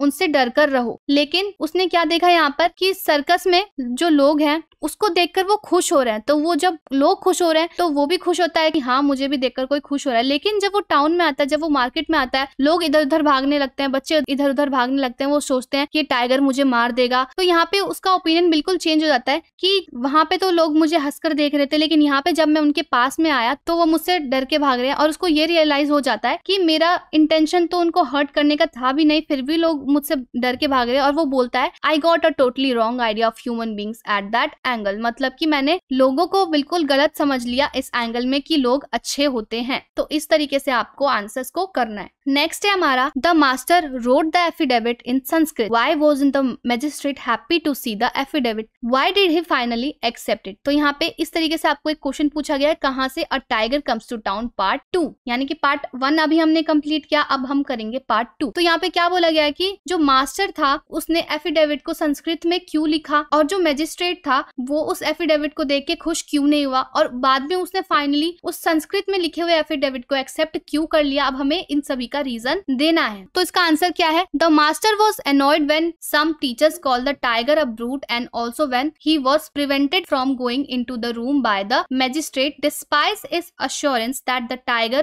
would not harm anyone। तो यहाँ पे क्या बोला गया है? रिंग मास्टर जो था वो annoyed हो गया था किससे? लोगों की बातों से, टीचर्स की बातों से कि ये जो टाइगर है वो लोगों को हार्म करेगा। कोई भी बच्चा उसके पास जाएगा, कोई भी टीचर उसके पास जाएगा तो वो उसको हार्म करेगा। इसीलिए जो मास्टर होता है उसको एक एफिडेविट लिखने के लिए बोलता है। तो जो रिंग मास्टर होता है वो इतना एनॉय हो चुका होता है कि वो उसको परेशान करने के लिए, उसको ये बताने के लिए, तुम्हारी जो ये लो नॉलेज है उसको प्रूव करने के लिए वो क्या करता है, एक एफिडेविट लिखता है जो कि संस्कृत भाषा में लिखी होती है। और उसको ये पता होता है कि ना ही टीचर और ना ही मैजिस्ट्रेट को ये भाषा समझ में आएगी, क्योंकि रिंग मास्टर जो होता है उसको संस्कृत के साथ साथ और कई लैंग्वेजेस भी आती है। तो वहां पे वो क्या बोलता है? By writing in a language which he knew the magistrate could not understand he was in a way mocking their limited knowledge and understanding. तो वो यहाँ पे क्या बोल रहे हैं? संस्कृत में एफिडेविट को लिख के देने पर वो ये प्रूव करना चाहता है मैजिस्ट्रेट की जो नॉलेज है वो लिमिटेड है और वो ऐसी बातें नहीं कर सकता क्योंकि उसकी जो नॉलेज है अंडरस्टैंडिंग नहीं है, समझने लायक नहीं है। तो वो उनके नॉलेज को क्या करता है? चैलेंज करता है। इसीलिए वो संस्कृत में लिख के देता है कि मैं संस्कृत में मैजिस्ट्रेट को लिख के दूंगा, कोई भी समझ नहीं पाएगा, ना ही टीचर ना ही मैजिस्ट्रेट। इसीलिए जो मास्टर होता है वो एफिडेविट को संस्कृत में लिखता है। अब हमें आंसर देना है why wasn't the magistrate happy happy to see the affidavit. तो हमें अब ये बताना है कि जो मैजिस्ट्रेट था वो एफिडेविट को देख के खुश क्यों नहीं था। तो अब हम देखते हैं, the magistrate was not happy to see the affidavit because it was written in Sanskrit which he could not read. तो अब यहाँ पे क्या बोला गया है कि जो मैजिस्ट्रेट था वो हैप्पी नहीं था, क्यों? क्योंकि एफिडेविट जो था वो संस्कृत में लिखा हुआ था और संस्कृत भाषा नहीं जानता था, वो संस्कृत में उसको रीड नहीं कर सकता था। फिर उसके बाद है so he was unable to make out what was written it, यानी कि वो समझ नहीं पा रहा था कि उसमें लिखा क्या हुआ है। He finally accept it because Sanskrit is one of the official language of India and being government officer he could not have refused it. Finally उसने एंड में इसको एक्सेप्ट कर लिया क्योंकि ऑफिशियल लैंग्वेजेस में से संस्कृत भाषा एक है, तो गवर्नमेंट ऑफिसर होने के नाते उसको एफिडेविट लिखना पड़ा। और एफिडेविट लिखना क्यों पड़ा, हमारा मेन पॉइंट ये है क्यों? क्योंकि जो मैजिस्ट्रेट था परेशान था कि अगर कोई भी इंसान अंदर जाएगा या कोई भी टीचर अंदर जाएगा, कोई भी बच्चा अंदर जाएगा, वो जो टाइगर है उसको हर्ट करेगा। लेकिन जो रिंग मास्टर था उसने ये बोला कि नहीं, टाइगर परेशान नहीं करेगा, टाइगर किसी को भी हार्म नहीं करेगा। मैजिस्ट्रेट कहता है कि तुम मुझे एफिडेविट लिख के दो कि हाँ टाइगर परेशान या हार्म नहीं करेगा, इसीलिए वो एफिडेविट को लिखवाते हैं। Next question is who won the race and how in the poem 9 gold medals explain. तो यहाँ पे पूछा गया है कि जो 9 गोल्ड मेडल्स पोएम है उसमें रेस कौन जीता और कैसे जीता, तो हमें इसका आंसर लिखना है। तो आंसर क्या है देखते हैं। All the 9 contestants won the race as they all reach the finish line together. तो यहाँ पे क्या बोला गया कि जो ऑल 9 कंटेस्टेंट्स यानी कि 9 कंटेस्टेंट जो भी थे वो साथ में रेस जीते। अब कैसे, इसका रीजन अब हम नीचे देखते हैं। One of them had fallen down at the start of the race instead of running to get their positions they turn back and went to his help. तो यहाँ पे क्या बोला गया है कि जो 9 कंटेस्टेंट थे उसमें से एक जो कंटेस्टेंट था वो नीचे गिर गया था, तो बाकी के जो कंटेस्टेंट थे रेस में दौड़ने की बजाय उन्होंने क्या किया, वो उस गिरे हुए कंटेस्टेंट के पास चले गए, जो गिर गया था उसके पास गए, उसको वापस उठाया, उसकी हेल्प की, फिर then they completed the race together. तो यहाँ पे फिर क्या बताया गया है, तो उन्होंने साथ में रेस कंप्लीट की, उसकी मदद करते हुए रेस कंप्लीट की। They were given the gold medal because they showed the true spirit of sportsmanship by helping the smallest among them at the risk of losing the race. तो यहाँ पे क्या बोला गया है कि उनको गोल्ड मेडल दिया गया क्योंकि उन्होंने ट्रू स्पिरिट ऑफ स्पोर्ट्समैनशिप दिखाई थी, कि मतलब चाहे तो वो रेस जीत सकते थे, उस बच्चे को यानी कि उस कंटेस्टेंट को छोड़ के वो सभी रेस जीत सकते थे, लेकिन उन्होंने क्या किया, स्पोर्ट्समैनशिप दिखाई, यानी कि एक दूसरे की मदद की। वो जो सबसे यंग था, जो सबसे छोटा था वो कंटेस्टेंट, उसकी उन्होंने हेल्प की और सभी ने साथ में उस रेस को जीता। तो 9 गोल्ड मेडल पोएम में इसी के बारे में बताया गया है कि 9 कंटेस्टेंट जो थे, एक कंटेस्टेंट नीचे गिर गया तो सभी ने उस कंटेस्टेंट की हेल्प करी, उस कंटेस्टेंट को उन्होंने साथ में लिया, तब उन्होंने एक साथ रेस को जीत लिया। तो इस पूरे स्टोरी में यही बताया गया है। फिर इसके बाद हम देखते हैं नेक्स्ट क्वेश्चन क्या है हमारा। Write briefly about the 3 incident from which Gandhi ji learn the 3 lessons like not to smoke, not to steal and ahimsa. ये कौन से चैप्टर से है? स्टीलिंग एंड अनटोनमेंट, यानी कि स्टीलिंग यानी कि चुराना, अनटोनमेंट मतलब कि पछतावा करना। तो हमें पूछा क्या गया इस क्वेश्चन में, आपको 3 इंसिडेंट्स के बारे में ब्रीफली लिखना है जिसमें गांधी जी ने 3 सबक सीखे, 3 लाइफ लेसन सीखे, जैसे कि स्मोक ना करना, चोरी ना करना और अहिंसा ना करना। कौन कौन सा गांधी जी के लाइफ में ये तीनों चीजें हुई थी। जो ये गांधी जी का चैप्टर है स्टीलिंग एंड अनटोनमेंट, ये उनकी ऑटोबायोग्राफी का एक एक्सट्रैक्ट है, यानी कि एक पार्ट है। तो हम आंसर देखते क्या है। Gandhi ji said goodbye to the thought of smoking when he dismissed the thought of committing suicide. तो कमिटिंग सुसाइड का थॉट उनके दिमाग में कब आया था? जब उनको सिगरेट नहीं मिलता था। उन्होंने अपने सर्वेंट्स की, उन्होंने अपने नौकरों के पर्स से चोरी करके सिगरेट्स खरीदे थे, लेकिन उनको अलाउ नहीं था उनके घर में उनको सिगरेट्स कंज्यूम करना, क्योंकि उनके पेरेंट्स मना करते थे, अलाउ नहीं करते। तो इस सोच में उन्होंने क्या किया कि एक दिन सोचा कि मैं सुसाइड कमिट कर लूंगा अपने दोस्तों के साथ। तो सुसाइड कमिट करने के लिए उन्होंने क्या किया कि धतूरे के सीड्स, उन्होंने एक जगह से सुना था कि धतूरे के सीड्स जब हम कंज्यूम करते हैं उसमें जहर होता है, तो उन्होंने धतूरे के सीड्स को लाया। लेकिन सुसाइड की बात को सोचना और उसको कमिट करना इतना आसान नहीं होता है। जब उनके हाथ में वो धतूरा आया और उन्होंने अपने लाइफ को खत्म करने के बारे में सोचा, तो उन्होंने यहाँ पे क्या सोचा कि मैं अपनी लाइफ को यहाँ पे खत्म नहीं करूंगा। तो क्या हो गया, हमारे बड़े हमें कुछ चीजें करने के लिए मना करते हैं, वो हमारा अच्छा ही चाहते हैं, हमें परमिशन नहीं देते कुछ ऐसी चीजों के लिए, तो इसके कारण मैं कोई सुसाइड नहीं करूंगा। तो यहाँ पे उन्होंने स्मोकिंग करना भी छोड़ दिया और यहाँ पे सुसाइड का थॉट भी यहाँ पे उन्होंने छोड़ दिया। उसके बाद उन्होंने अपनी लाइफ में कभी भी स्मोकिंग नहीं करी। ये तो हुआ हमारा फर्स्ट इंसिडेंट। अब हम सेकंड इंसिडेंट को देखते हैं। सेकंड इंसिडेंट क्या था? Gandhi ji cut a piece of gold from his brother armlet, it weighed heavy on his mind and he left stealing. पहले में उन्होंने क्या किया? स्मोकिंग करनी छोड़ दी और सुसाइड का थॉट हमेशा के लिए छोड़ दिया कि जिंदगी हमें एक ही बार मिलती है, हमें उस जिंदगी को अच्छे से जीना है। तो यहाँ पे क्या था? पहले उन्होंने स्मोकिंग का थॉट छोड़ा, उसके बाद सुसाइड का थॉट छोड़ा। फिर सेकंड में क्या था? जो गांधी जी के भाई थे उनके पास एक सोने का आमलेट यानी कि एक बाजूबंद था, उसमें से उन्होंने क्या किया? एक पीस गोल्ड का निकाल लिया, क्योंकि उनके ऊपर कर्ज था, जो कि उस पीस को बेचकर उन्होंने उस कर्जे को उतारा। इस पीस ऑफ गोल्ड की चोरी उन्होंने कब की थी? जब वो 15 साल के थे। पहली चोरी उन्होंने कब की थी? जब वो 12 या 13 साल के थे, जब वो अपने सर्वेंट्स के पर्स में से पैसे चुराते थे। किसके लिए? सिगरेट्स के लिए। तो यहाँ पे इसमें क्या बताया गया कि उन्होंने जो आमलेट में से जो पीस ऑफ गोल्ड निकाला था उन्होंने बेच के अपना कर्जा उतारा, लेकिन वो चोरी करने के बाद उन्हें इतना पछतावा हुआ कि उन्होंने अपने फादर को उसके बाद कन्फेस कर दिया। थर्ड इंसिडेंट क्या हमारा? His father forgave him when he made a confession, it made him learn the lesson of अहिंसा। तो क्या हुआ? जब उसने लेटर लिखा था, जब उसने चोरी की थी, आमलेट में से सोने का पीस चुराया था, उसने चोरी की थी, तब गांधी जी को पछतावा इतना हुआ कि उन्होंने क्या किया? अपने फादर को लेटर लिखा, उसमें ये सब चीजें लिखी कि आपने जो मेरी परवरिश की बहुत अच्छी की, अपने ऊपर कुछ मत लेना, जो ये चोरियां की हैं मैंने ही की हैं, तो इसकी सजा भी मुझे ही मिलनी चाहिए। तो उस लेटर में उन्होंने क्या किया था? उन्होंने कन्फेशन किया था कि ये सभी चीजें मैंने की है, तो सजा मुझे देना, अपने आप को मत देना। तो ये लेटर पढ़ने के बाद उनके फादर को क्या फील होता है कि मेरा बच्चा इतना अच्छा है, अगर मेरे बेटे ने कोई गलत काम किया है तो उसको पछतावा भी है। तो इस कारण तो उनके फादर के आंखों से आंसू आने लग जाते हैं। तब गांधी जी एक लेसन सीखते हैं जो कि अहिंसा का है, जिसमें हिंसा नहीं होती। अगर गांधी जी के फादर यहाँ पे चाहते तो गांधी जी को मार पीट के सुधार देते, गांधी जी को मार पीट के समझाते कि आपने ऐसा क्यों किया, आपने वैसा क्यों किया, यहाँ पे मारते। लेकिन गांधी जी के फादर ने क्या किया? सिंपली उनके आंखों से आंसू आ गए कि मेरा जो बेटा है उसने चोरी की, पाप किया, लेकिन उसको कन्फेशन भी उसने किया, उसको पछतावा भी हुआ। तो यहाँ पे गांधी जी अहिंसा का लेसन सीखते हैं। तो इस तरीके से आंसर कंप्लीट होता है। नेक्स्ट क्वेश्चन क्या है हमारा? The poem a prayer of healing is about today's condition of earth and it says that there is need to heal our earth. अब इसको हमें बताना है कि ये ट्रू है या फॉल्स है, यानी कि स्टेटमेंट जो है ये गलत है या सही है। तो जो पोएम है अ प्रेयर ऑफ हीलिंग, उसमें अर्थ के कंडीशन के बारे में बात की गई है। जो हमारा अर्थ है वो आज के टाइम में कैसा हो गया है? वहाँ पे बहुत पोल्यूशन हो गया है, लोग साफ सफाई नहीं रखते हैं, अपने आसपास अपने एनवायरनमेंट को साफ नहीं करते हैं, जिससे कि ग्लोबल वार्मिंग बढ़ती जा रही है। तो ये सब चीजें बताई गई है। तो इसमें क्या बोला गया है कि आज का कंडीशन है हमारा अर्थ का, उसको सुधारने की जरूरत है। तो ये हमारा आंसर क्या हो जाएगा? ट्रू। हाँ, इस पोएम में यही बोला गया है कि जो हमारा अर्थ है उसको सुधार की यानी कि हील की जरूरत है, उसको स्वच्छ रखने की, उसको साफ रखने की, उसको क्लीन रखने की जरूरत है। नेक्स्ट क्वेश्चन क्या है? Words have been compared with ghost in the poem the truth. The truth poem जो है इसमें वर्ड्स को किससे कंपेयर किया गया है? एक घोस्ट से कंपेयर किया गया, यानी कि एक भूत से कंपेयर किया गया है। क्यों? क्योंकि जो वर्ड्स होते हैं वो हमें हमेशा के लिए याद रहते हैं। अगर हमने किसी को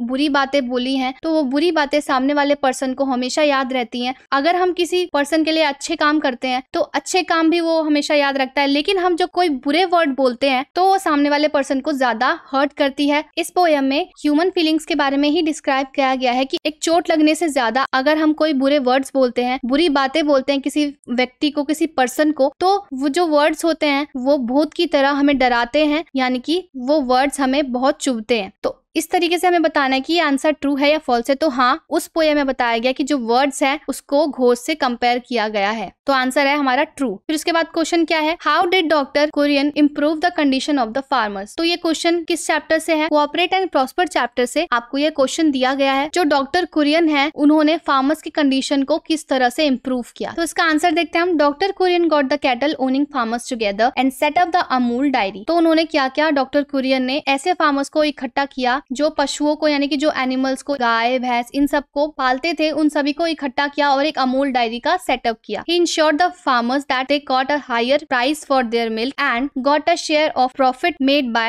the dairy। तो डॉक्टर कुरियन ने ये इंश्योर किया कि उन फार्मर्स को हायर प्राइस मिले, कस्टमर्स के लिए जो दूध प्रोवाइड कर रहे हैं उनको एक अच्छा प्रॉफिट मिले जो उस डायरी के सेटअप से उनको मिला है। तो इस क्वेश्चन का आंसर हमने इस तरीके से किया। इस चैप्टर में भी इसी के बारे में बताया गया कि डॉक्टर कुरियन का किस तरीके से इसमें कॉन्ट्रीब्यूशन कंट्रीब्यूशन रहा अमूल डायरी को सेटअप करने में और आज अमूल डायरी कितनी आगे बढ़ चुकी है। फिर नेक्स्ट क्वेश्चन क्या है हमारा, describe the contribution of doctor Kurien towards the dairy industry. तो क्वेश्चन पूछा क्या गया है, डॉक्टर कुरियन के कंट्रीब्यूशन को हमें बताना है डायरी इंडस्ट्री में यानी कि दूध उत्पाद इंडस्ट्री में कि डॉक्टर कुरियन का कंट्रीब्यूशन क्या रहा। तो आंसर क्या है, doctor Kurien introduce various reforms in the administration of Amul dairy. मतलब कि उन्होंने डॉक्टर कुरियन ने वेरियस रिफॉर्म्स को इंट्रोड्यूस करा अमूल डायरी में। He made India the largest milk producer of the world. मतलब कि वर्ल्ड में इंडिया को मिल्क प्रोड्यूस करने वाला एक नंबर 1 देश बना दिया। Doctor Kurien establish the national dairy development board. Doctor Kurien ने नेशनल डेयरी डेवलपमेंट बोर्ड की एस्टेब्लिशमेंट की, मतलब उसकी स्थापना की। And design the operation flood programme यानी कि फ्लड प्रोग्राम के ऑपरेशन को उन्होंने डिजाइन किया। डॉक्टर कुरियन में rightly be called the architect of modern diary industry, the father of white revolution. तो यहाँ पे क्या बोला गया है, डॉक्टर कुरियन को मॉडर्न डायरी का आर्किटेक्ट कहा गया है और उनको क्या बोला गया है, फादर ऑफ व्हाइट रेवोल्यूशन यानी कि श्वेत क्रांति का उनको फादर यहाँ पे कहा गया है। नेक्स्ट क्वेश्चन क्या है, where did the aunt Ruby get the parakeet from, the parrot who wouldn't talk. इस चैप्टर में से आपको ये क्वेश्चन दिया गया है। इस क्वेश्चन में क्या बोला गया है, जो आंटी रूबी है उन्होंने पैराकीट यानी कि पैरट कहाँ से लिया था। तो आंसर क्या है, aunty Ruby boat the parrot from a bird catcher who visited all the houses on their road. मतलब आंट रूबी जहाँ पे रहती थी वहाँ पे एक बर्ड कैचर हमेशा आता जाता रहता था सभी घरों में। उस बर्ड कैचर से आंट रूबी ने एक पैराकीट यानी कि एक पैरट को खरीदा था। फिर उसके बाद हमारा नेक्स्ट क्वेश्चन क्या है, विच musical instrument did Ustad Bismillah Khan play. आप सभी जानते हैं कि बिस्मिल्लाह खान कौन थे। तो क्वेश्चन में पूछा गया कि बिस्मिल्लाह खान कौन सा म्यूजिकल इंस्ट्रूमेंट प्ले करते थे। सभी को पता है बिस्मिल्लाह खान शहनाई प्ले करते थे। शहनाई कुछ इस तरीके का होता है। तो हमारा राइट आंसर ऑप्शन सी शहनाई। तो यहाँ पे क्या बोला गया है कि how did the flowing waters of river Ganga inspired Bismillah Khan, what were the top civilian awards the Bismillah Khan receive. Ganga की जो फ्लोइंग वाटर है यानी कि गंगा की जो बहती धारा है बिस्मिल्लाह खान जी को किस तरह से इंस्पायर करती थी और उनको कौन से ऐसे टॉप 4 सिविलियन अवार्ड मिले हैं, हमें उसके बारे में भी लिखना है। तो यहाँ पे आंसर में क्या आएगा, the flowing water of the river Ganga inspired Bismillah Khan to improvise and invent ragas that were earlier considered to be beyond the range of the shehnai. तो यहाँ पे क्या बोला गया है, गंगा की जो बहती धारा थी वो बिस्मिल्लाह खान को इंस्पायर करती थी शहनाई पे ऐसे रागों को इन्वेंट करने की जो आज तक किसी ने भी पहले नहीं किया हो, और शहनाई पे रागों की बजाने वाली रेंज से भी अलग वो कुछ नया इन्वेंट करना चाहते थे। इसीलिए रिवर गंगा यानी कि गंगा की जो बहती धारा है बिस्मिल्लाह खान जी को इंस्पायर करती थी। अब हमें बताना है कि कौन से टॉप 4 सिविलियन अवार्ड्स उनको मिले। The top 4 civilian awards that Bismillah Khan received were Bharat Ratna, Padma Shri, Padma Bhushan, Padma Vibhushan. ये सारे अवार्ड्स उनको मिले थे। ये अवार्ड्स बहुत प्रीशियस होते हैं जो कि बिस्मिल्लाह खान जी को दिया गया था क्योंकि वो बहुत अच्छी शहनाई प्ले करते थे। यहाँ पे बिस्मिल्लाह खान जी के बारे में उनकी लाइफ स्टोरी बताई गई है। Bismillah Khan was a famous shehnai player from India. Bismillah Khan जो थे फेमस शहनाई वादक थे इंडिया यानी भारत के। बॉर्न इन 1960, उनका जन्म 1960 में हुआ था। He learn to play the shehnai from his uncle, मतलब उन्होंने अपने अंकल से शहनाई बजाना सीखा था। He grew up listening to the different ragas, different ragas यानी कि डिफरेंट राग सुनते हुए बड़े हुए हैं। And learn them by heart, उन रागों को उन्होंने दिल से सीखा। Ragas are like musical melodies. Ragas क्या होते हैं, जब 7 स्वराज यानी कि सारे गामा पा धा नी सा, इन स्वराज से मिलकर जब कोई एक राग बनता है, जब कोई एक मेलोडी बनती है तब हम उनको क्या बोलते हैं, raag. Raags are like musical melodies in Indian classical music. जैसे कि मैंने आपको बताया कि राग क्या होता है, 7 स्वरों को मिला के जब हम कोई म्यूजिक बनाते हैं, कोई मेलोडी बनाते हैं, तो इंडियन क्लासिकल म्यूजिक में उसको क्या बोलते हैं, हम राग। फिर उसके बाद क्या आता है, Bismillah Khan practice for hours everyday, मतलब बिस्मिल्लाह खान जो है वो घंटों तक प्रैक्टिस किया करते थे शहनाई की। His dedication and talent made him a renowned musician world wide, मतलब उनके डेडिकेशन ने और उनके टैलेंट ने उनको एक जाना माना म्यूजिशियन यानी कि बहुत फेमस म्यूजिशियन बना दिया वर्ल्ड वाइड यानी कि पूरे वर्ल्ड में। He played at many important events including India's independence celebrations, मतलब उन्होंने बहुत सारे इंपॉर्टेंट इवेंट्स पर शहनाई बजाई जैसे कि इंडिपेंडेंस सेलिब्रेशंस पे। Bismillah Khan music continues to inspire peoples globally. Bismillah Khan ji का जो म्यूजिक था, म्यूजिक ने सभी को इंस्पायर किया ग्लोबली, यानी कि दुनिया में हर तरफ बिस्मिल्लाह खान जी के म्यूजिक से लोग इंस्पायर होते थे। सभी जो क्वेश्चंस हमने डिस्कस किए हैं ये मोस्ट इंपॉर्टेंट क्वेश्चंस है। इन सभी क्वेश्चंस को आपको रीड आउट कर लेना है। Grammar, writing skills, reading section, then आपको लिटरेचर पार्ट पूरा कवर कर लेना है। आई होप आज के इस वीडियो में आपको सारे क्वेश्चन समझ आ गए होंगे। अगर फिर भी आपको कोई भी डाउट होता है तो आप नीचे कमेंट बॉक्स में पूछ सकते हैं एंड आपको इस नोट्स की लिंक डिस्क्रिप्शन बॉक्स में मिल जाएगी। तो मिलते हैं अपने नेक्स्ट वीडियो में, तब तक के लिए बाय।